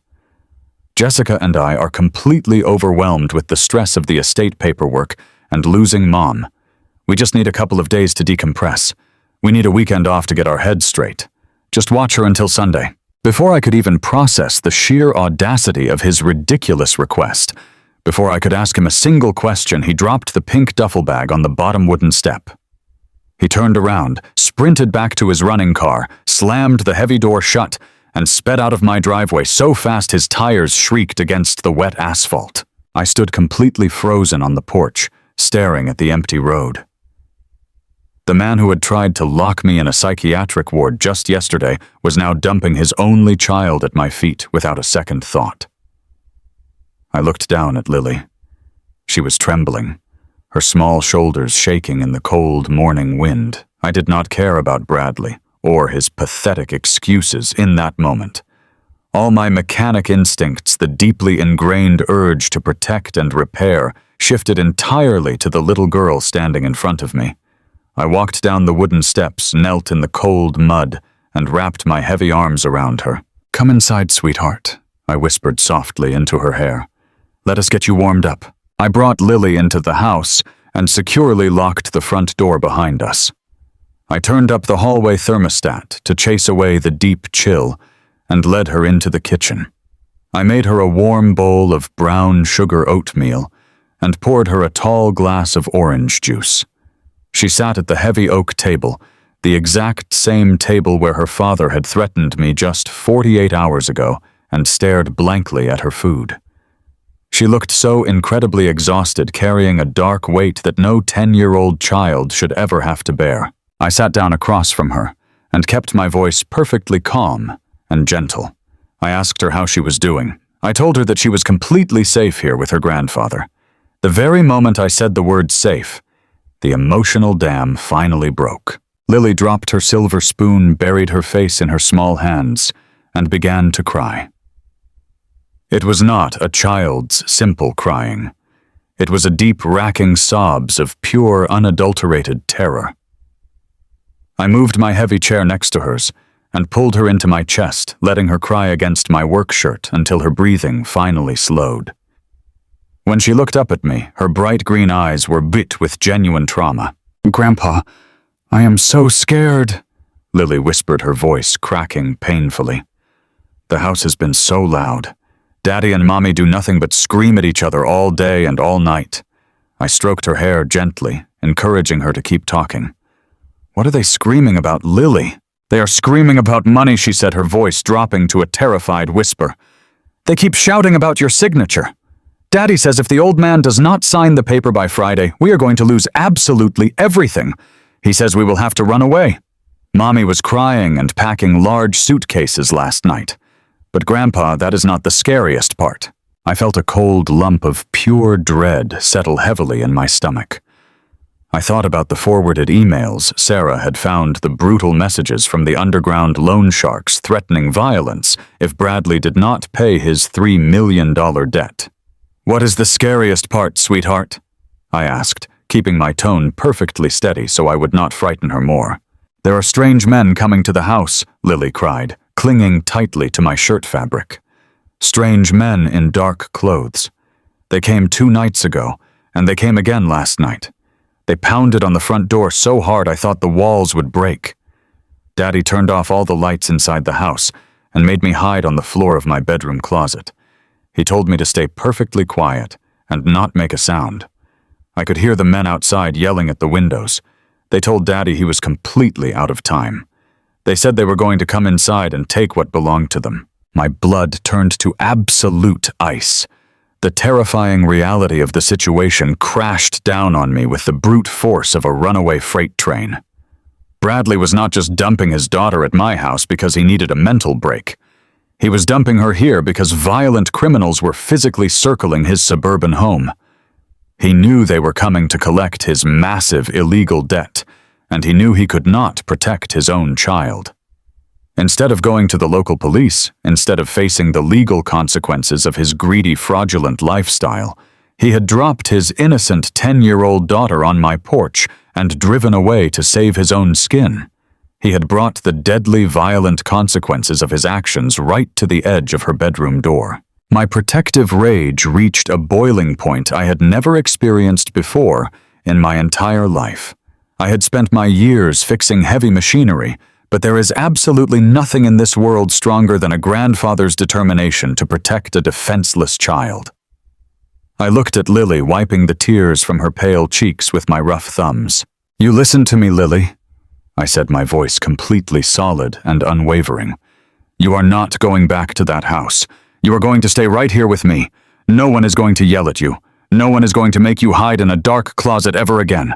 I promise you on your grandmother's memory I will never let anyone hurt you." I settled Lily in the living room with a thick, warm blanket and put on her favorite television cartoon to distract her. The moment she was comfortable and safe, I walked straight into my home office and closed the door. I picked up my phone and immediately dialed David. I told my brother-in-law exactly what had happened. I told him about the violent men pounding on Bradley's door and how my son had abandoned Lily in my driveway to flee from the underground loan sharks. David did not hesitate for a single second. He told me he still had loyal friends on the local police force in Bradley's suburban precinct. He promised to make a few quiet calls and pull the local dispatch records immediately. Within 15 minutes, David called me back. His voice was grim and entirely professional. He confirmed that neighbors in Bradley's upscale subdivision had called the police for a severe noise complaint the previous night. The official police report noted that 2 unidentified men were aggressively banging on Bradley's front door and shouting violent threats, but they had fled the scene right before the patrol cars arrived. Bradley had refused to open the door for the uniformed officers and declined to file a formal report. The danger was thoroughly documented. It was real, and it was officially on the police record. Next, I called Robert Sterling. I explained the rapidly escalating situation to my attorney. I told Robert that the financial conflict over the $8 million deed was no longer my primary concern. Protecting my granddaughter from the violent physical fallout of Bradley's criminal debts was the absolute priority. I told Robert I wanted full legal custody of Lily, and I wanted it before the sun went down today. Robert shifted instantly into high gear. He told me that under normal circumstances, stripping a biological parent of custody is a long and incredibly difficult legal battle. But these were not normal circumstances at all. Robert explained that we could file an ex parte emergency custody order. This is a specific legal maneuver used when a child is in immediate verifiable physical danger, allowing a judge to grant temporary custody to a relative without notifying the parents first. "We have the medical records proving your complete cognitive competence," Robert said rapidly through the phone. "We have the documented police dispatch records proving that violent individuals are actively targeting the parents' home. We have the audio recordings of Bradley and Jessica committing federal fraud, which proves their absolute moral bankruptcy. And we have the fact that the father willingly abandoned the minor child at your residence while actively fleeing from physical threats. It is a textbook case of severe, reckless endangerment. I am drafting the emergency petition right now. I am taking this directly to a family court judge I have known for 20 years.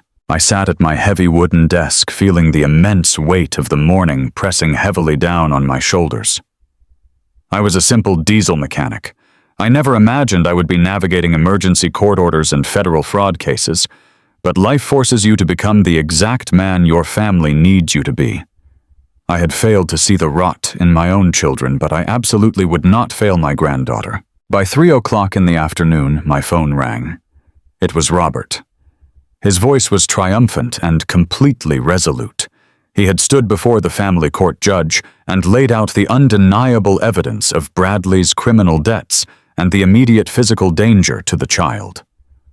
The judge was horrified by the police reports of the loan sharks and the audio recordings. The judge signed the emergency ex parte order immediately. I was now the sole legal temporary guardian of Lily Gallagher.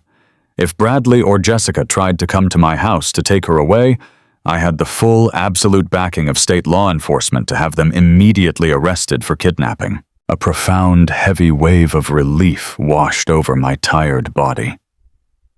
The innocent child sitting in my living room was legally and completely shielded from the catastrophic ruin her parents had brought upon themselves. I walked out of my office and looked at Lily. She had fallen deeply asleep on the sofa, clutching her stuffed rabbit, her breathing finally calm and steady. I stood there watching her making a solemn, unbreakable vow to the universe. Bradley and Jessica had sacrificed their own mother for money. They had sacrificed their daughter to save their own skins. They had chosen to dance with the devil for $8 million. Tomorrow was Friday. Tomorrow was the absolute final deadline for the tech company real estate deal. Bradley and Jessica still fully believed they were going to trick me into walking into a corporate boardroom to sign away my fortune. They still believed they were going to win. They had absolutely no idea that I had just legally severed their only remaining piece of humanity, and that the financial guillotine they had built for me was about to crash down squarely on their own necks. The trap was flawlessly set. I just had to walk into that boardroom tomorrow morning and watch their entire world burn to ash. The sun rose on Thursday morning, casting long, pale shadows across the hardwood floors of my living room. The house was completely silent, save for the soft, steady breathing of my granddaughter Lily, who was still asleep on the sofa under a thick woolen blanket. I stood in the kitchen, nursing a mug of black coffee, watching the frost melt off the front lawn. My mind was running with the cold, precise efficiency of a well-tuned engine. The emotional turbulence of the past few days had entirely burned away. What remained was pure, hardened steel. I knew exactly what needed to be done. The massive Silicon Valley tech company had set a firm, unyielding deadline for Friday morning. If the land was not legally transferred and the contracts were not signed by the end of the business week, the corporate executives would pull their $8 million offer and move their data center project to a different county.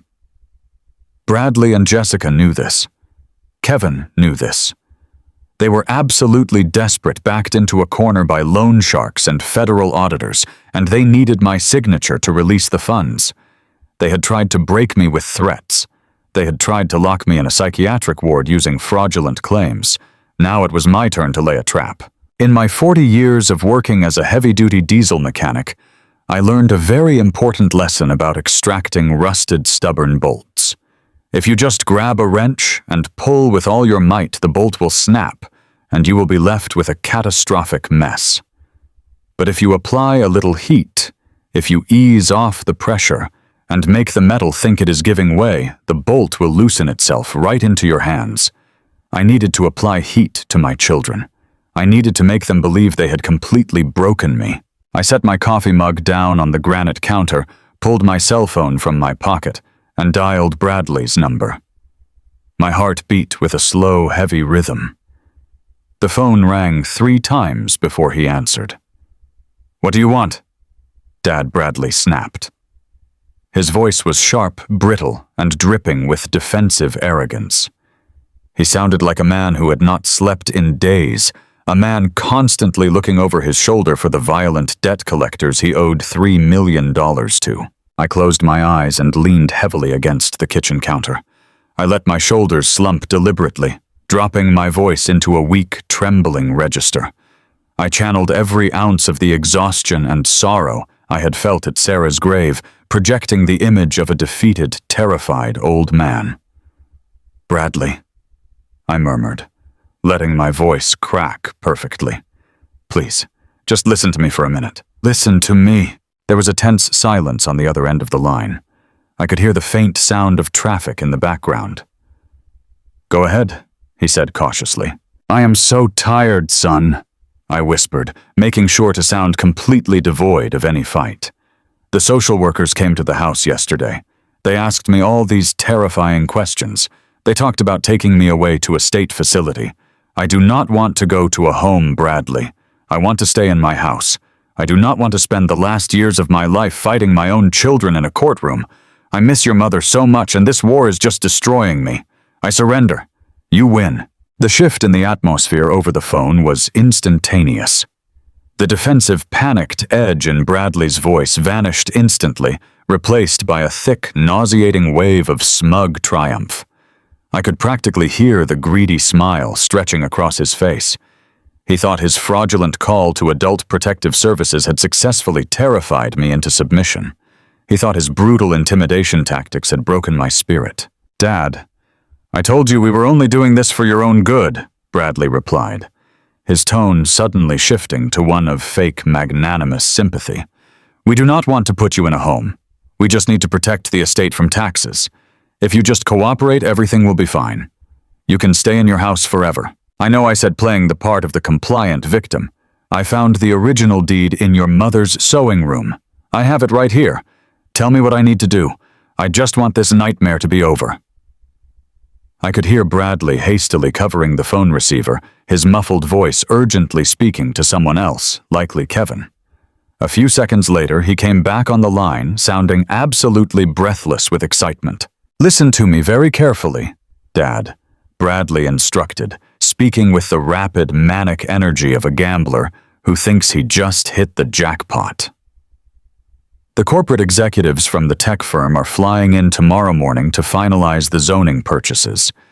We have a private boardroom reserved at their downtown headquarters at 10 o'clock sharp. Kevin has all the transfer documents drafted and ready. You just need to bring the original deed and your state identification. You sign the transfer papers, handing the property over to my holding company, and we will handle the corporate executives. You will never have to worry about a single tax form or legal fee. Do you understand? I understand, Bradley, I said, keeping my voice submissive and weak. 10 o'clock tomorrow. I will be there. Please, just promise me we can go back to being a family after this is done. Of course, Dad. See you tomorrow, Bradley said, and he hung up the phone without another word. I lowered the phone from my ear. The weak, trembling posture instantly evaporated from my body. I stood tall in my kitchen, my jaw set like a steel vise. The deception was flawlessly executed. They had taken the bait, completely swallowing the illusion of my surrender. They had just given me the exact time and location of their own execution. Greed is a blinding, intoxicating disease.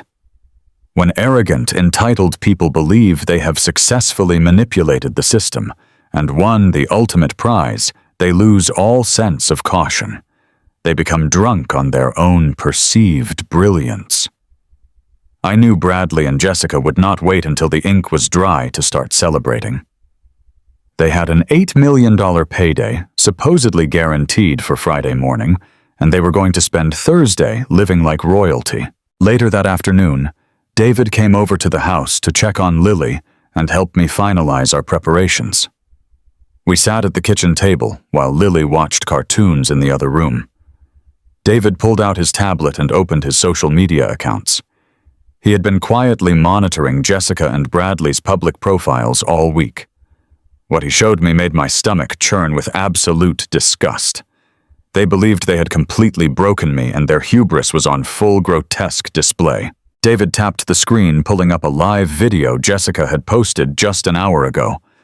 The video showed Jessica and Kevin standing in the pristine, brightly lit showroom of a high-end exotic car dealership downtown.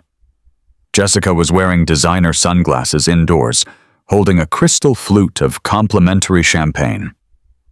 Kevin was standing next to her wearing his tailored suit, practically glowing with arrogance.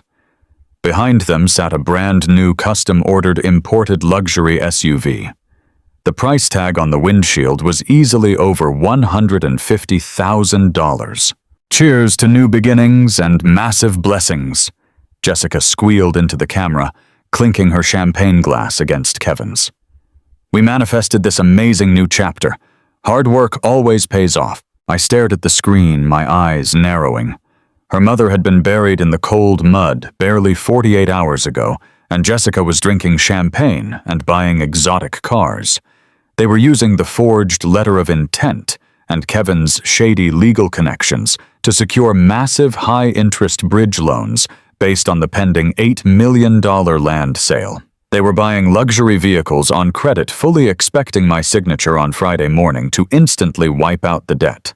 David swiped the screen, bringing up Bradley's public page. Bradley had posted a photograph of 3 first-class airplane tickets laid out on a marble countertop alongside a brand-new solid gold luxury watch.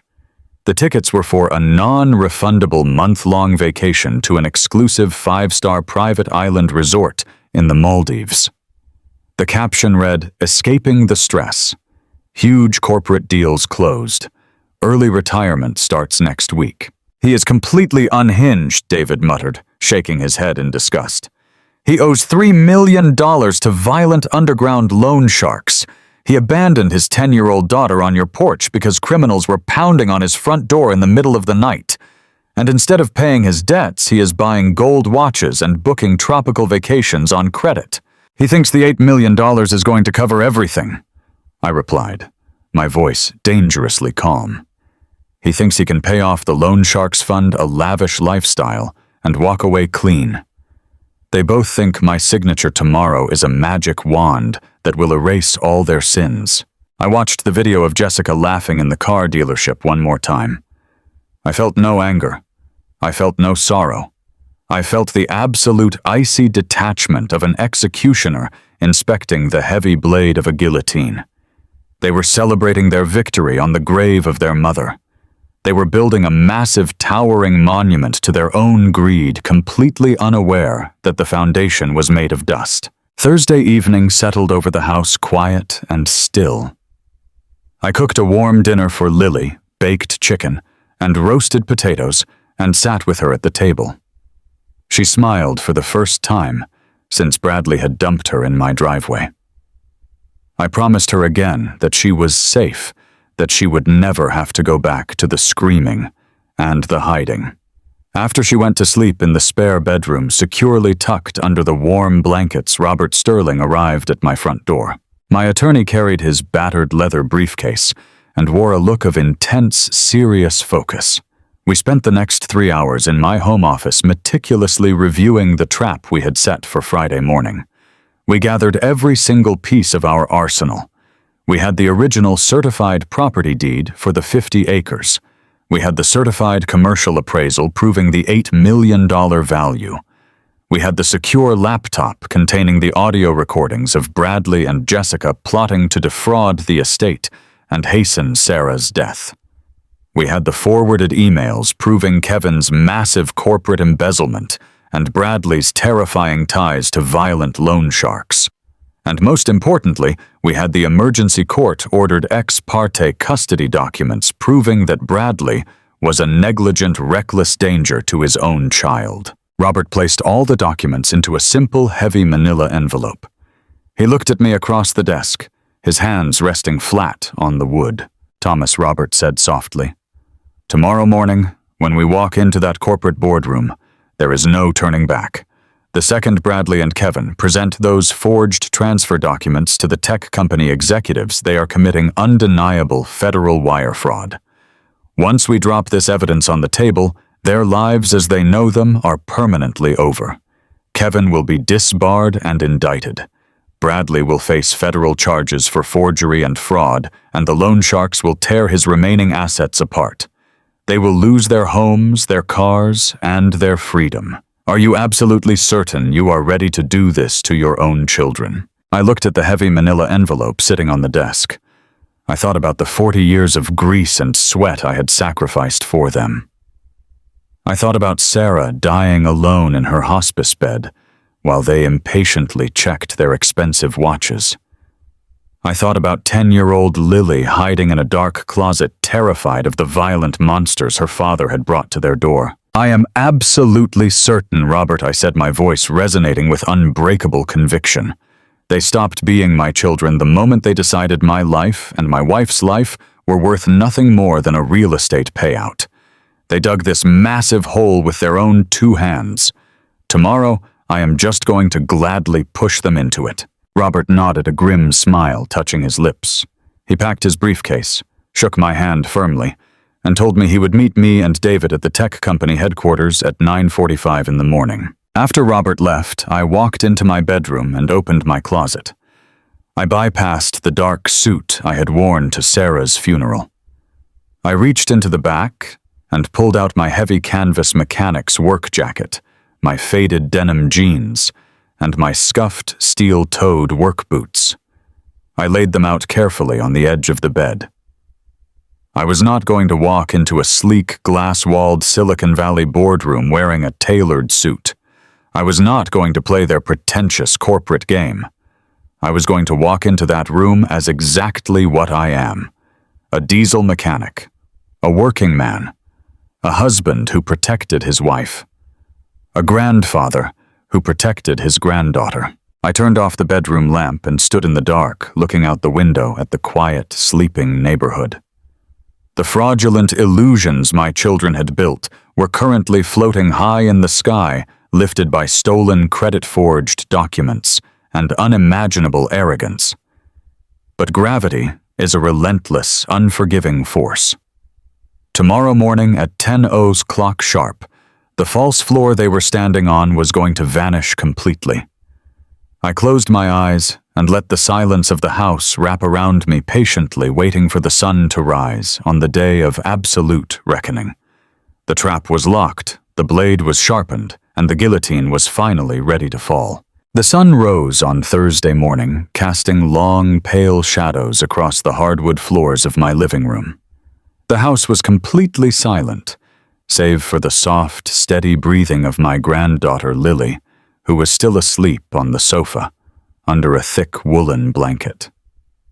I stood in the kitchen nursing a mug of black coffee, watching the frost melt off the front lawn. My mind was running with the cold, precise efficiency of a well-tuned engine. The emotional turbulence of the past few days had entirely burned away. What remained was pure, hardened steel. I knew exactly what needed to be done. The massive Silicon Valley tech company had set a firm, unyielding deadline for Friday morning. If the land was not legally transferred, and the contracts were not signed by the end of the business week, the corporate executives would pull their $8 million offer and move their data center project to a different county. Bradley and Jessica knew this. Kevin knew this. They were absolutely desperate, backed into a corner by loan sharks and federal auditors, and they needed my signature to release the funds. They had tried to break me with threats. They had tried to lock me in a psychiatric ward using fraudulent claims. Now it was my turn to lay a trap. In my 40 years of working as a heavy-duty diesel mechanic, I learned a very important lesson about extracting rusted, stubborn bolts. If you just grab a wrench and pull with all your might, the bolt will snap, and you will be left with a catastrophic mess. But if you apply a little heat, if you ease off the pressure, and make the metal think it is giving way, the bolt will loosen itself right into your hands. I needed to apply heat to my children. I needed to make them believe they had completely broken me. I set my coffee mug down on the granite counter, pulled my cell phone from my pocket, and dialed Bradley's number. My heart beat with a slow, heavy rhythm. The phone rang 3 times before he answered. "What do you want?" Dad Bradley snapped. His voice was sharp, brittle, and dripping with defensive arrogance. He sounded like a man who had not slept in days, a man constantly looking over his shoulder for the violent debt collectors he owed $3 million to. I closed my eyes and leaned heavily against the kitchen counter. I let my shoulders slump deliberately, dropping my voice into a weak, trembling register. I channeled every ounce of the exhaustion and sorrow I had felt at Sarah's grave, projecting the image of a defeated, terrified old man. "Bradley," I murmured, letting my voice crack perfectly. "Please, just listen to me for a minute." There was a tense silence on the other end of the line. I could hear the faint sound of traffic in the background. "Go ahead," he said cautiously. "I am so tired, son," I whispered, making sure to sound completely devoid of any fight. "The social workers came to the house yesterday. They asked me all these terrifying questions. They talked about taking me away to a state facility. I do not want to go to a home, Bradley. I want to stay in my house. I do not want to spend the last years of my life fighting my own children in a courtroom. I miss your mother so much, and this war is just destroying me. I surrender. You win." The shift in the atmosphere over the phone was instantaneous. The defensive, panicked edge in Bradley's voice vanished instantly, replaced by a thick, nauseating wave of smug triumph. I could practically hear the greedy smile stretching across his face. He thought his fraudulent call to Adult Protective Services had successfully terrified me into submission. He thought his brutal intimidation tactics had broken my spirit. "Dad, I told you we were only doing this for your own good," Bradley replied, his tone suddenly shifting to one of fake, magnanimous sympathy. "We do not want to put you in a home. We just need to protect the estate from taxes. If you just cooperate, everything will be fine. You can stay in your house forever." I know I said playing the part of the compliant victim. I found the original deed in your mother's sewing room. I have it right here. Tell me what I need to do. I just want this nightmare to be over. I could hear Bradley hastily covering the phone receiver, his muffled voice urgently speaking to someone else, likely Kevin. A few seconds later, he came back on the line, sounding absolutely breathless with excitement. "Listen to me very carefully, Dad," Bradley instructed, speaking with the rapid, manic energy of a gambler who thinks he just hit the jackpot. The corporate executives from the tech firm are flying in tomorrow morning to finalize the zoning purchases. We have a private boardroom reserved at their downtown headquarters at 10 o'clock sharp. Kevin has all the transfer documents drafted and ready. You just need to bring the original deed and your state identification. You sign the transfer papers handing the property over to my holding company, and we will handle the corporate executives. You will never have to worry about a single tax form or legal fee. Do you understand? I understand, Bradley, I said, keeping my voice submissive and weak. 10 o'clock tomorrow. I will be there. Please just promise me we can go back to being a family after this is done. Of course, Dad. See you tomorrow, Bradley said, and he hung up the phone without another word. I lowered the phone from my ear. The weak, trembling posture instantly evaporated from my body. I stood tall in my kitchen, my jaw set like a steel vise. The deception was flawlessly executed. They had taken the bait, completely swallowing the illusion of my surrender. They had just given me the exact time and location of their own execution. Greed is a blinding, intoxicating disease. When arrogant, entitled people believe they have successfully manipulated the system and won the ultimate prize, they lose all sense of caution. They become drunk on their own perceived brilliance. I knew Bradley and Jessica would not wait until the ink was dry to start celebrating. They had an $8 million payday supposedly guaranteed for Friday morning, and they were going to spend Thursday living like royalty. Later that afternoon, David came over to the house to check on Lily and help me finalize our preparations.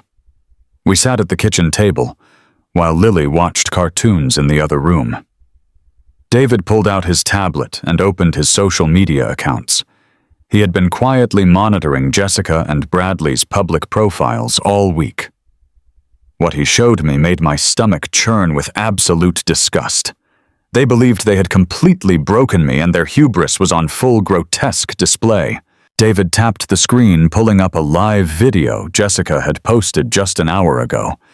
The video showed Jessica and Kevin standing in the pristine, brightly lit showroom of a high-end exotic car dealership downtown. Jessica was wearing designer sunglasses indoors, holding a crystal flute of complimentary champagne. Kevin was standing next to her, wearing his tailored suit, practically glowing with arrogance. Behind them sat a brand-new, custom-ordered, imported luxury SUV. The price tag on the windshield was easily over $150,000. Cheers to new beginnings and massive blessings! Jessica squealed into the camera, clinking her champagne glass against Kevin's. We manifested this amazing new chapter. Hard work always pays off. I stared at the screen, my eyes narrowing. Her mother had been buried in the cold mud barely 48 hours ago, and Jessica was drinking champagne and buying exotic cars. They were using the forged letter of intent and Kevin's shady legal connections to secure massive high-interest bridge loans based on the pending $8 million land sale. They were buying luxury vehicles on credit, fully expecting my signature on Friday morning to instantly wipe out the debt. David swiped the screen, bringing up Bradley's public page. Bradley had posted a photograph of 3 first-class airplane tickets laid out on a marble countertop alongside a brand-new, solid gold luxury watch. The tickets were for a non-refundable month-long vacation to an exclusive 5-star private island resort in the Maldives. The caption read, "Escaping the stress. Huge corporate deals closed. Early retirement starts next week." "He is completely unhinged," David muttered, shaking his head in disgust. "He owes $3 million to violent underground loan sharks.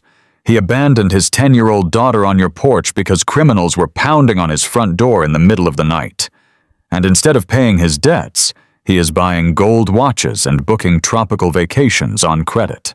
He thinks the $8 million is going to cover everything," I replied, my voice dangerously calm. "He thinks he can pay off the loan sharks, fund a lavish lifestyle, and walk away clean.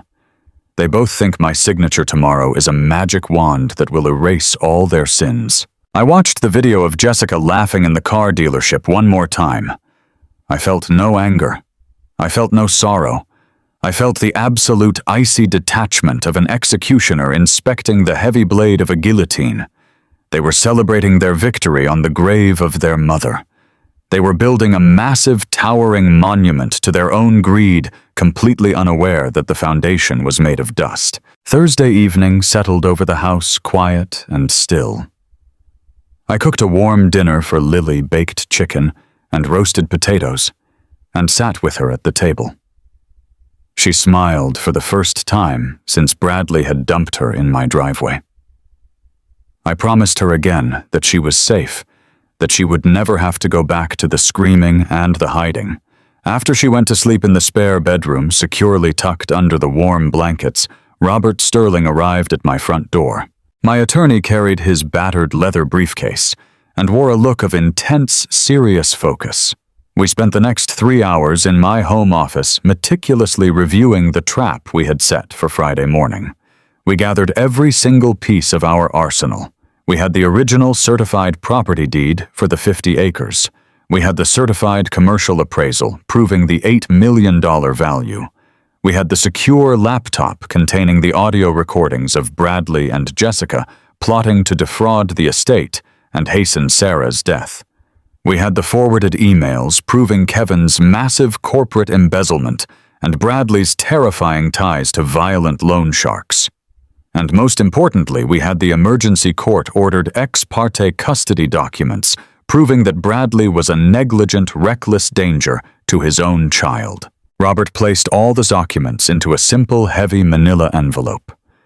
He looked at me across the desk, his hands resting flat on the wood. Thomas Robert said softly, "Tomorrow morning, when we walk into that corporate boardroom, there is no turning back.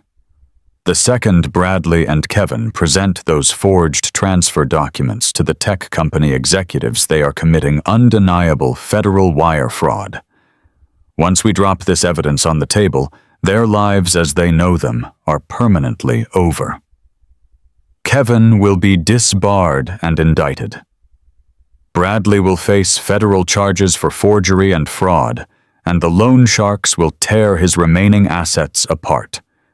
They will lose their homes, their cars, and their freedom. Are you absolutely certain you are ready to do this to your own children?" I looked at the heavy manila envelope sitting on the desk.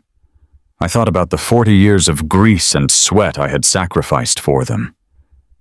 I thought about Sarah dying alone in her hospice bed while they impatiently checked their expensive watches. I thought about 10-year-old Lily hiding in a dark closet, terrified of the violent monsters her father had brought to their door. "I am absolutely certain, Robert," I said, my voice resonating with unbreakable conviction. "They stopped being my children the moment they decided my life and my wife's life were worth nothing more than a real estate payout. They dug this massive hole with their own 2 hands. Tomorrow, I am just going to gladly push them into it." Robert nodded, a grim smile touching his lips. He packed his briefcase, shook my hand firmly, and told me he would meet me and David at the tech company headquarters at 9:45 in the morning. After Robert left, I walked into my bedroom and opened my closet. I bypassed the dark suit I had worn to Sarah's funeral. I reached into the back and pulled out my heavy canvas mechanic's work jacket, my faded denim jeans, and my scuffed, steel-toed work boots. I laid them out carefully on the edge of the bed. I was not going to walk into a sleek, glass-walled Silicon Valley boardroom wearing a tailored suit. I was not going to play their pretentious corporate game. I was going to walk into that room as exactly what I am: a diesel mechanic, a working man, a husband who protected his wife, a grandfather who protected his granddaughter. I turned off the bedroom lamp and stood in the dark, looking out the window at the quiet, sleeping neighborhood. The fraudulent illusions my children had built were currently floating high in the sky, lifted by stolen, credit-forged documents and unimaginable arrogance. But gravity is a relentless, unforgiving force. Tomorrow morning at 10 o'clock sharp, the false floor they were standing on was going to vanish completely. I closed my eyes and let the silence of the house wrap around me patiently, waiting for the sun to rise on the day of absolute reckoning. The trap was locked, the blade was sharpened, and the guillotine was finally ready to fall. Friday morning arrived with a crisp and bitter chill that seemed to perfectly match the cold resolve settling deep inside my chest. I woke up long before the sun even thought about rising over the quiet neighborhood. The house was completely silent. I walked down the hall and checked on my granddaughter Lily in the spare bedroom. I stood in the doorway for a long time, just watching her breathe. She was sleeping peacefully under a heavy handmade quilt, her small hands clutching her favorite stuffed rabbit. She was finally safe from the violent chaos her own father had brought down upon her life. I had secured the emergency custody order the day before, ensuring that no matter what happened in the boardroom today, she would never be subjected to their toxic environment ever again. I walked into my bedroom and looked at the clothes I had laid out the night before. I did not put on a tailored suit. I did not wear an expensive tie. I put on my heavy canvas mechanics jacket, my faded denim work jeans, and my scuffed steel-toed boots. These were the very clothes I had worn for 40 long years to put food on the table, pay the mortgage, and fund the college degrees my children were now using to defraud me. They were a physical symbol of the honest sweat, the grease, and the raw physical labor that had built our family from the ground up. I wanted my children to look at me across that polished corporate table and see the exact man they thought they could so easily destroy. I brewed a pot of strong black coffee and waited in the kitchen until David pulled his truck into my gravel driveway. Robert Sterling arrived a few minutes later. My brother-in-law and my attorney both looked incredibly serious, carrying the heavy weight of the legal and emotional strike we were about to execute. We drank our coffee in silence, acknowledging the massive, irreversible line we were about to cross. When it was time to leave, I kissed Lily softly on the forehead, leaving her in the careful hands of David's trusted neighbor, who had come over to watch her for the morning. I climbed into the back seat of David's truck, and we drove straight into the beating heart of the city. We met the two federal investigators in the dark underground parking garage of the towering glass and steel building that housed the tech company headquarters. They were tall, stoic men, wearing plain gray suits and carrying thick leather portfolios. Robert had spent the entire previous night coordinating directly with his contacts at the federal prosecutor's office. He had handed over the undeniable digital evidence of the forged real estate documents, the emergency psychiatric hold attempt, and the forwarded emails proving Kevin's massive corporate embezzlement. The federal agents introduced themselves quietly, their faces completely devoid of any sympathy or emotion. They were not here to negotiate a settlement. They were here to execute a federal mandate for wire fraud and conspiracy.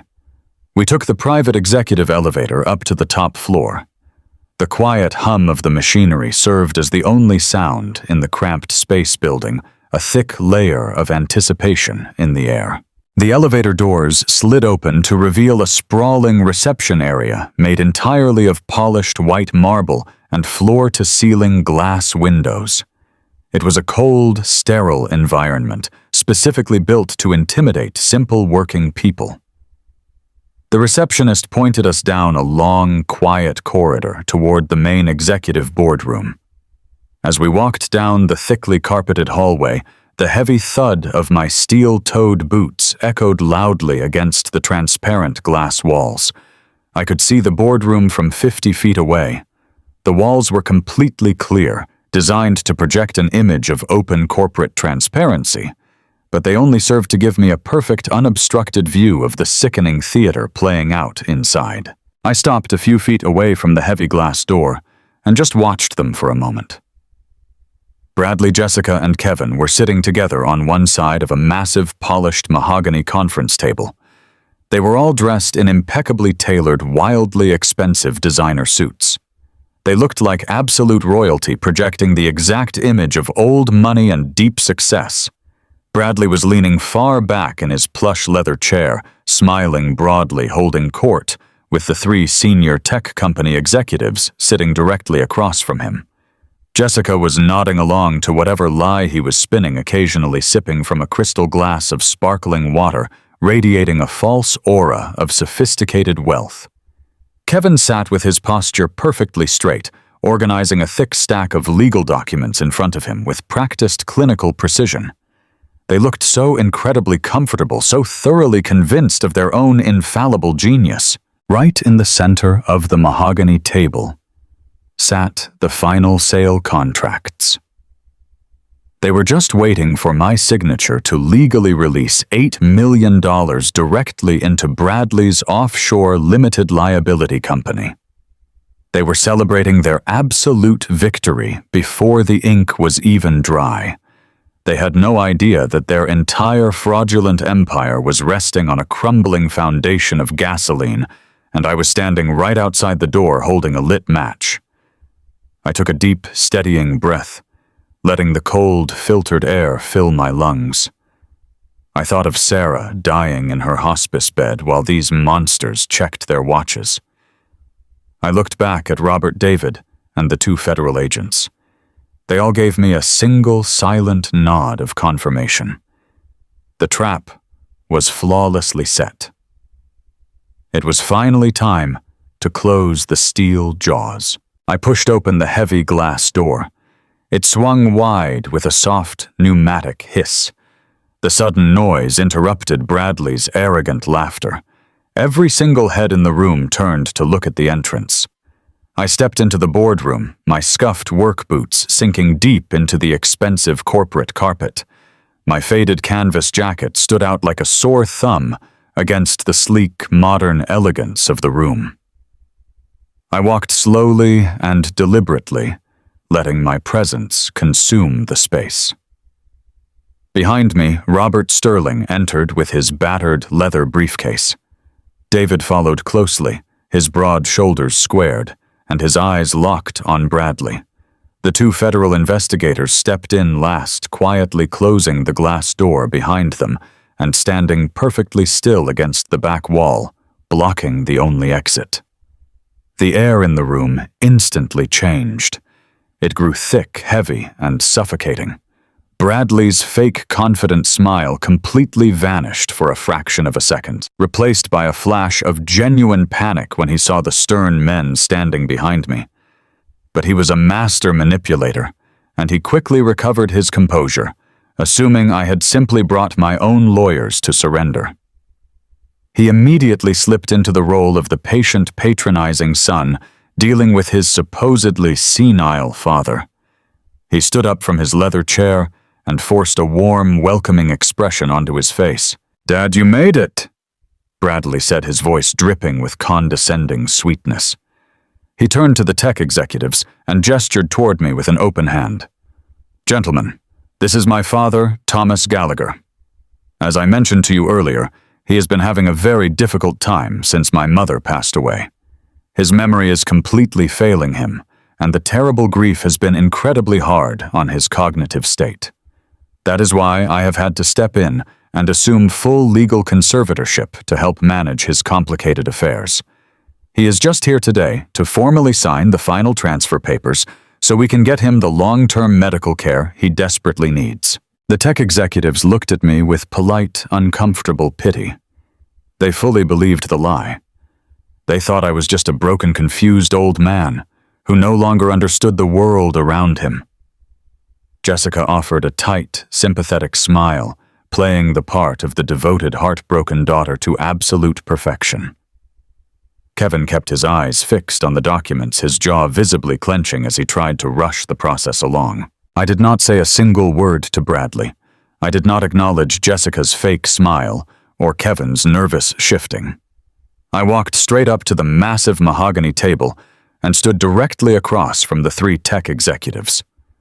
Bradley picked up a sleek, heavy gold pen and pushed the stack of final sale contracts across the smooth wood toward me. He tapped his perfectly manicured finger on the small yellow sticker indicating where I needed to sign. "Just right here," Dad Bradley instructed softly, treating me exactly like a confused infant. "Just sign your name on the dotted line and we can go home and get you some rest. You do not have to worry about a single thing anymore. I will take care of absolutely everything." I looked down at the forged documents resting under the bright boardroom lights. I looked at the gold pen resting on the dark wood. Then I looked up and locked eyes directly with Bradley. I did not reach for the pen. I did not break eye contact. Instead, I unzipped the front pocket of my heavy canvas jacket. I reached inside and pulled out the thick manila envelope Robert had carefully prepared the night before. I held it in my calloused, grease-stained hands for a brief moment before dropping it right onto the center of the polished mahogany table. The heavy envelope hit the wood with a loud, authoritative smack that echoed sharply across the quiet boardroom. The sudden sound made Jessica flinch violently in her seat. Kevin slowly pulled his hands back from the table, his finely tuned legal instincts finally sensing the catastrophic danger looming in the room. The lead tech executive furrowed his brow, looking back and forth between me and Bradley, with mounting confusion and growing concern. "Excuse me," the executive asked cautiously. "Mr. Gallagher, is there a problem with the contract terms we discussed with your son?" I ignored my son completely. I spoke directly to the three corporate executives, keeping my voice incredibly calm, clear, and perfectly articulate. "Gentlemen," I said, making sure every single syllable landed with maximum impact. "My name is Thomas Gallagher. I am the sole rightful owner of the 50 acres of land you are attempting to purchase today. I do not have dementia. I am not under any form of legal conservatorship or psychiatric hold, and I have never at any point in my entire life agreed to sell my property to your corporation. The letter of intent you received from my son is a complete and total forgery." The boardroom instantly descended into a state of absolute paralyzed shock. The lead executive dropped his pen, his eyes darting to Bradley in genuine alarm. Bradley's face instantly drained of all color, turning a sickly translucent shade of pale gray.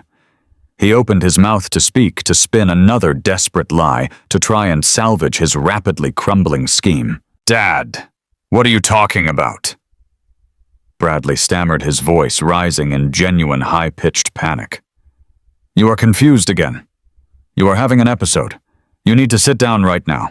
Gentlemen, please excuse him. His medical condition makes him completely delusional." I did not let him finish his pathetic lie. I reached into my other pocket and pulled out my cell phone. I navigated directly to the audio file Sarah had managed to secretly capture with her last dying breaths. I placed the phone gently on top of the manila envelope in the center of the table and maximized the volume.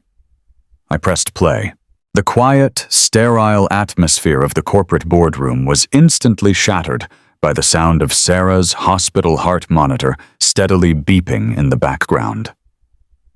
Then Bradley's own arrogant, heartless voice filled the room, playing loud and clear for the tech executives, the lawyers, and the federal agents to hear. The recording played the exact moment they plotted their ultimate, unforgivable betrayal. "We cannot afford for her to get better. Jess." The digital recording of Bradley's voice echoed harshly against the glass walls. "We need her gone right now. If Dad liquidates his assets to pay for that treatment, the estate cash vanishes entirely, and if she lives another 6 months, the tech company deadline passes and we lose the $8 million. Then Jessica's panicked voice followed, filling the dead air of the boardroom. "What if he refuses to sign the deed over to your holding company? What if he will not sell?" Bradley's recorded voice answered with brutal, undeniable malice. "Then we play the crazy card. We call Adult Protective Services, say he is having violent dementia episodes, and we get an emergency psychiatric hold. Once I have temporary conservatorship, I sign the corporate sale documents myself. The money clears the LLC, and the old man can rot in a state-run facility. It is foolproof. I reached out with a steady hand and paused the audio. The silence that fell over the boardroom this time was not just heavy. It was completely suffocating. It was the devastating, crushing silence of total, inescapable ruin. The tech executives sat frozen in their chairs, staring at Bradley and Jessica with expressions of pure, unadulterated revulsion. Jessica had covered her mouth with both of her trembling hands, her eyes wide with absolute primal terror, fully realizing that her entire privileged life was currently imploding in front of her eyes. Kevin looked like a man who had just stepped directly onto a live landmine, completely paralyzed and unable to draw a single breath, knowing his legal career was officially dead. I stood at the head of the table, my posture perfectly straight, my hands resting comfortably at my sides. I looked down at the people who used to be my family. They had tried to paint me as a broken, useless old man. They had tried to erase my entire existence to satisfy their bottomless, sickening greed. But looking at them now shivering in their expensive suits, completely trapped in the precise, inescapable snare I had built for them, I knew exactly who held all the power. The trap had violently snapped shut, tearing their lives apart, and there was absolutely nowhere left for them to run. The silence that followed the end of that audio recording was not just quiet. It was a suffocating, crushing weight that instantly sucked all the oxygen out of the massive glass-walled boardroom. I stood at the head of the polished mahogany table in my faded canvas work jacket and my scuffed steel-toed boots. I looked down at the people sitting in front of me. The three corporate executives from the Silicon Valley technology firm sat perfectly frozen in their expensive ergonomic chairs. They stared at the digital audio recorder sitting on the table as if it were a live grenade. The color had completely drained from their faces. These were men who dealt in complex algorithms and massive corporate acquisitions. They avoided legal liability and public relations disasters at all costs. Now they suddenly realized they were sitting inches away from a massive, highly illegal federal conspiracy. The lead executive, a tall man with silver hair and a sharp gray suit, slowly turned his head to look at my son. His eyes were no longer filled with polite corporate courtesy. They were filled with absolute, unadulterated disgust. He looked down at the thick stack of final sale contracts resting on the table. Those were the documents that were supposed to transfer my 50 acres of land to Bradley's fraudulent holding company. Those were the papers that were supposed to trigger a wire transfer of $8 million. The executive reached out with a trembling hand and pulled the entire stack of documents toward him. Bradley opened his mouth, his face a pale, sickly shade of white. "Wait," Bradley stammered, holding his hands up in a desperate, pleading gesture. "You do not understand what you just heard. That audio is taken completely out of context. My father is very sick. He is manipulating the situation. We can still finalize the land transfer right now. I have the legal authority to sign those papers for him." The lead executive did not say a single word to my son. He did not even grant Bradley the dignity of a response. The executive simply picked up the thick stack of contracts, gripped them tightly in his hands, and deliberately tore them directly down the middle. The sound of the thick, expensive paper ripping in half echoed like a gunshot in the silent boardroom. He placed the torn pieces together and ripped them a second time, completely shredding the fraudulent agreement into worthless scraps. He dropped the ruined paper back onto the polished mahogany table. "Mr. Gallagher," the executive said, looking directly past Bradley and locking eyes with me. "On behalf of my entire corporation, I offer you my most sincere and profound apologies. We had absolutely no idea that this individual was attempting to use our corporate acquisition to defraud you and your late wife's estate. We operate with strict ethical guidelines, and we will not be a party to this criminal behavior.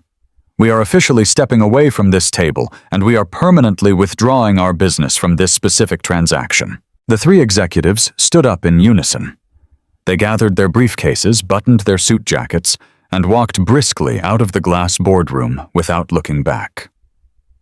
They wanted absolutely nothing to do with the toxic, radioactive fallout that was about to consume my children.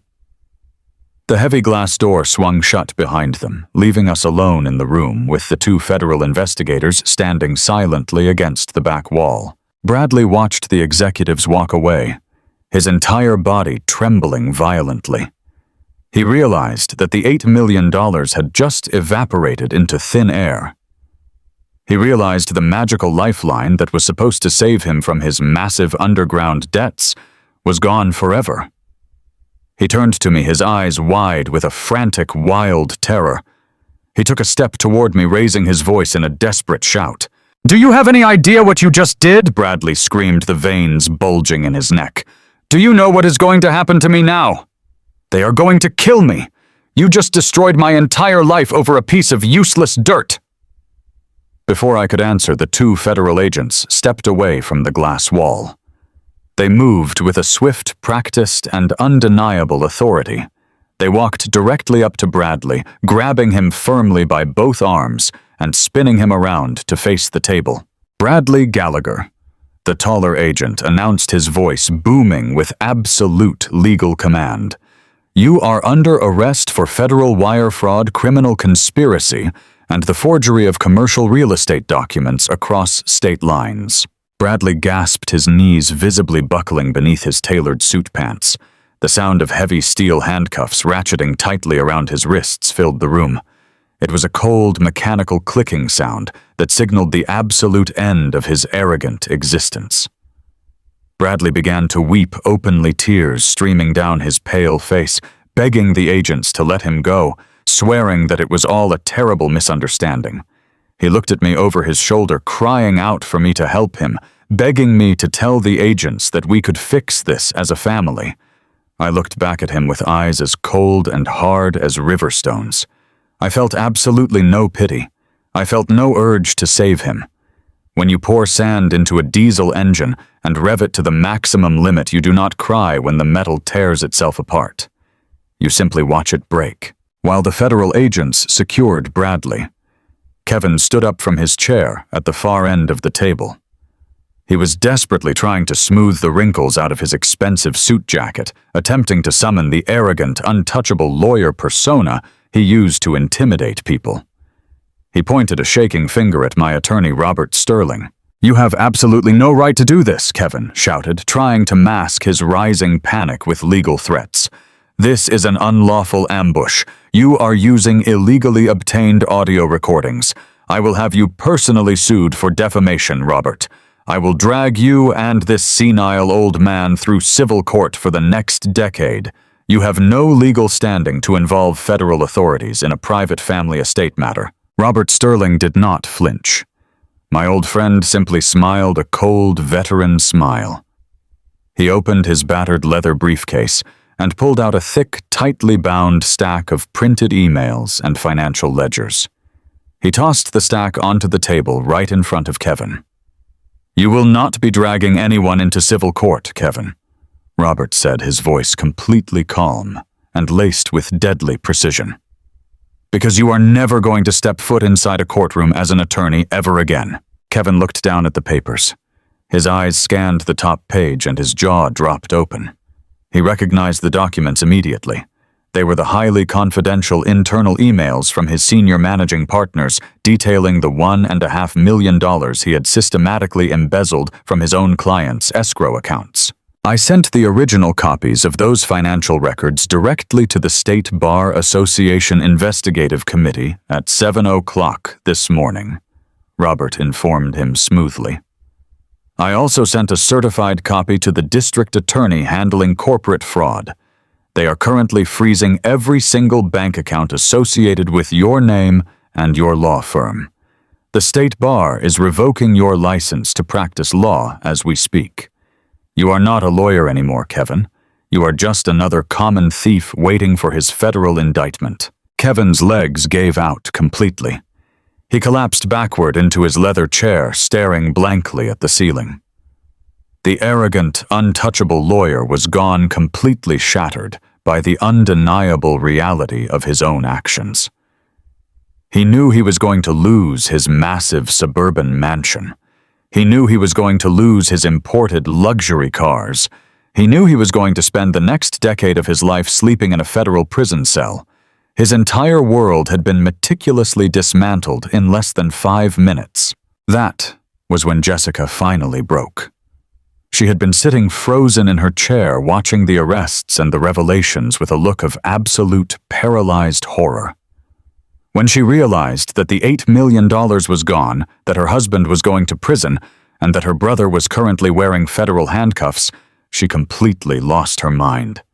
She stood up and began screaming at the top of her lungs. She turned her furious rage toward Bradley, her voice echoing wildly off the glass walls. "This is all your fault," Jessica shrieked, pointing her manicured finger at her brother. "You said this was foolproof. You said the old man was too stupid to understand what we were doing. You promised me the money was guaranteed. You ruined everything." Then she turned to me. Her face was streaked with running makeup, her designer purse falling forgotten to the floor. She dropped the angry facade and tried to play the role of the innocent, victimized daughter. She clasped her hands together and looked at me with wide, pleading eyes. "Dad, please," Jessica cried, her voice trembling with manufactured sorrow. "You have to stop this. I did not know what Bradley was doing. I did not want to hurt Mom. You know I love you. We are your children. Please, Dad, you have to tell them to stop. We will give you the land back. We will leave you alone. Just do not let them take everything away from me." I looked at my daughter. I looked at the woman who had stood in a hospital hallway and complained about the smell of bleach while her mother was slowly dying in the next room. I looked at the woman who had eagerly plotted to lock me inside a psychiatric ward just so she could fund a lifestyle built entirely on stolen money. I took a slow, deliberate step toward her. I did not raise my voice. I spoke with an absolute icy detachment that silenced the entire room. "Do not ever call me Dad again," I said, the words falling like heavy iron anvils onto the polished table. "You stopped being my daughter the moment you decided your mother's life was an inconvenience to your bank account." Jessica shrank back, terrified by the absolute lack of emotion in my eyes. I looked between her, Kevin, and Bradley. "You thought I was just a tired old mechanic you could easily push into a grave," I continued, my voice steady and unyielding. "You thought you could strip me of my dignity, lock me in a cage, and steal the very ground I built my life upon. But you made one massive, fatal mistake. You forgot that I spent 40 years learning exactly how things work and exactly how to take them apart piece by piece." I turned my gaze specifically to Jessica. "You skipped your own mother's burial?" I told her, my voice dropping to a harsh, unforgiving whisper. "You stood in my kitchen and told me it was raining too hard for you to stand by her grave. But the truth is, you skipped her funeral because you were too busy sitting in a dealership buying luxury cars with money you were planning to steal from a dead woman. You traded your own soul for a paycheck, and now you are going to lose your freedom for it." Jessica let out a loud, pathetic sob and buried her face in her hands, realizing that her manipulative tears had absolutely no power here. I turned to Bradley, who was currently being held by the federal agents, his head hanging in total defeat. "The loan sharks are already moving in on your heavily leveraged properties," Bradley, I informed him coldly. "The local police have the reports. The men you owe $3 million to know you do not have the money. They are going to seize every single thing you own, but they are not going to touch your daughter. Because yesterday afternoon, Robert and I stood before a family court judge. I presented the police reports detailing the violent men banging on your front door. I presented the audio of you committing federal fraud. The judge signed an emergency ex parte custody order. I now have sole legal custody of Lily. You will never put that innocent child in danger ever again." Bradley closed his eyes, fresh tears leaking down his face. He had lost the money. He had lost his freedom, and now he had officially lost his only child. I stood at the head of the boardroom table and looked at the ruins of the people who used to be my family. They had built an elaborate, towering monument to their own greed using lies, forgery, and the cold-blooded manipulation of a dying woman. They believed their expensive suits and their corporate vocabulary made them untouchable. But gravity is a relentless force. When you build your life on a foundation of absolute rot, it only takes one solid strike to bring the entire structure crashing down. I turned my back on them. I did not need to see them led away in handcuffs. I did not need to hear their pathetic apologies or their desperate legal threats. The job was done. The engine of their greed had been completely and permanently dismantled. I walked out of the glass boardroom, my heavy steel-toed boots thudding against the carpet, flanked by my loyal friend and my brother-in-law.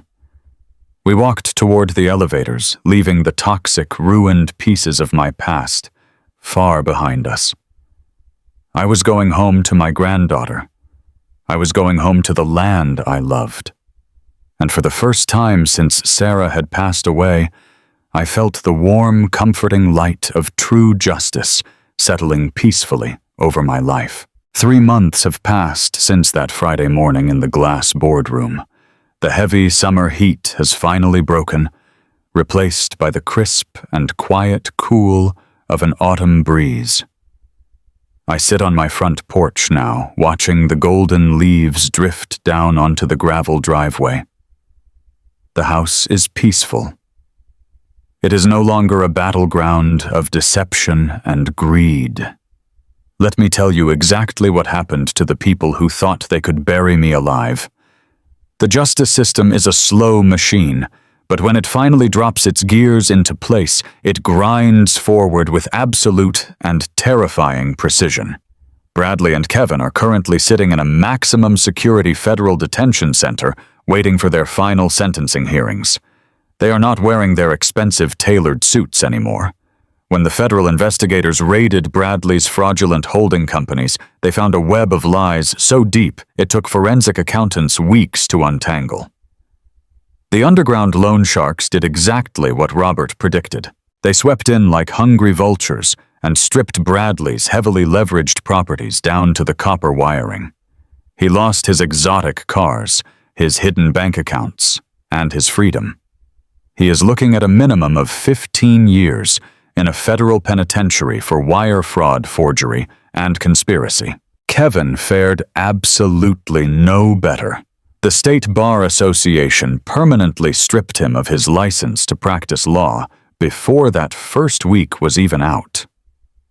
His prestigious corporate law firm publicly disavowed him, firing him immediately and handing over every single shred of evidence to the district attorney.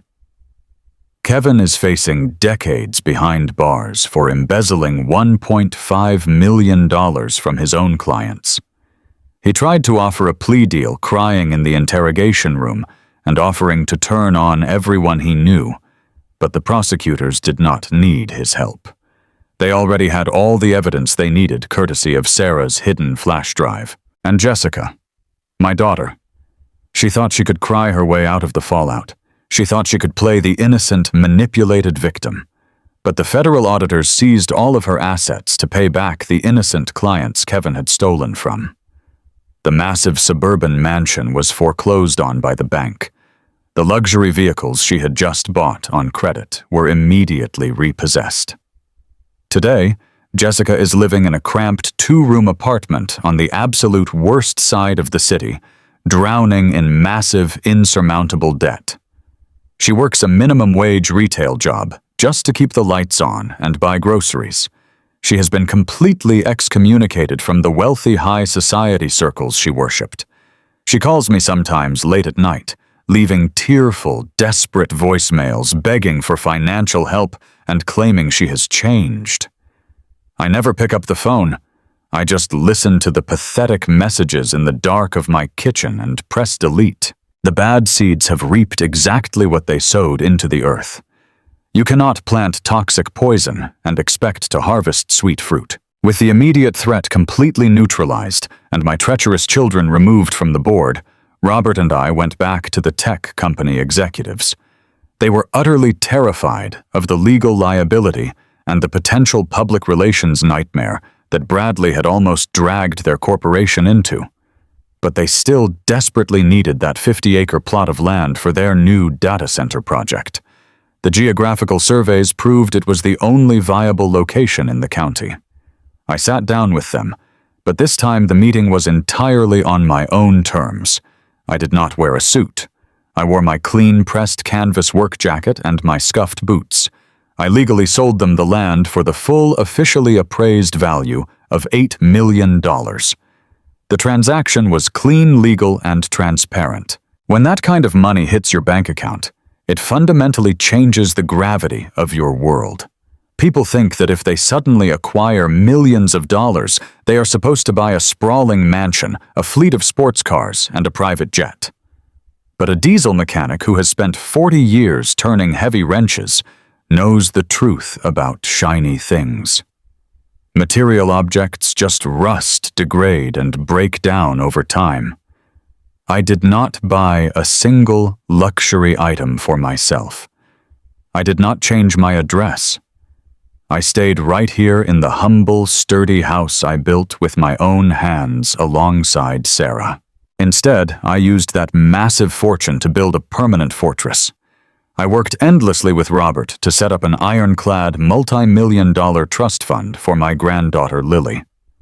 The family court judge, having seen the horrific police reports and the undeniable evidence of Bradley's reckless endangerment, granted me full, permanent legal custody of her. She is officially my responsibility now. Lily will never have to worry about paying for her college education, her medical care, or her future stability. The money is locked away in a highly secure financial trust that Bradley and Jessica can never touch, no matter how desperately they try. Watching Lily heal over these past 3 months has been the single greatest reward of my entire life. When she first came to stay with me, she was a broken shell of a child, terrified of her own shadow. She would flinch violently whenever a loud truck drove past the house, anticipating the violent men who used to bang on her father's door. She would barely speak above a whisper. But slowly, methodically, the quiet, consistent safety of our home began to work its healing magic. We spend our afternoons planting fresh vegetables in the backyard garden. I teach her how to safely use simple tools at my wooden workbench, showing her how broken things can be made whole again. We read adventure books together in the quiet evenings by the fireplace. The dark, heavy bags under her bright green eyes have completely vanished. She laughs freely now. It is a genuine, beautiful, melodic sound that completely fills the empty, aching spaces Sarah left behind. But I knew I had to do something far more meaningful with the remaining millions. I sat in my armchair night after night thinking about the helpless, suffocating terror I felt when the adult protective services workers showed up at my front door. I thought about how incredibly close I came to being locked away in a state-run psychiatric ward just because my greedy, privileged children knew exactly how to manipulate the legal system. I realized a terrifying truth. There are thousands of elderly people out there who do not have a brilliant veteran lawyer like Robert Sterling. They do not have a fiercely loyal former police detective brother-in-law like David.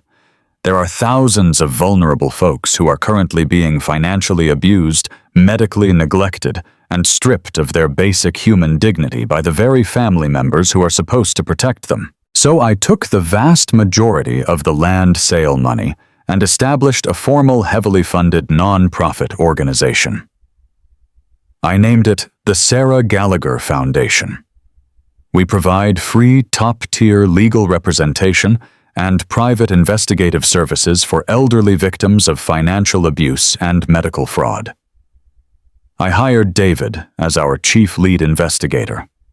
We partner with aggressive former prosecutors to hunt down predatory relatives, corrupt caretakers, and abusive nursing home administrators. We provide a loud, undeniable, legally backed voice to the people who have been silenced by greed. In just our first month, we rescued a 70-year-old widow whose nephew had forged her signature to steal her pension. We got her money back and put him behind bars. Every single time we win a case, every time we save a grandmother or a grandfather from losing their home or their autonomy, I feel a profound sense of purpose. I know Sarah is looking down on us, smiling at the incredible legacy her final act of bravery managed to build. This afternoon, the sun was shining brightly in a perfectly clear blue sky. The air was crisp and smelled of pine needles. I put on my best pressed button-down shirt, took Lily gently by the hand, and we walked together down the quiet, paved paths of the local cemetery. We stopped in front of Sarah's peaceful resting place. The grass had grown in thick and vibrant green around the polished marble headstone. I knelt down on the soft earth and laid a fresh, beautiful bouquet of bright yellow lilies against the stone. These were always her absolute favorite flowers, the ones I used to bring home to her on Friday evenings after a long week at the shop. Lily crouched beside me, carefully placing a small, colorful hand-drawn picture she had made right next to the bouquet. The drawing was of the three of us standing outside our house, smiling under a bright yellow sun.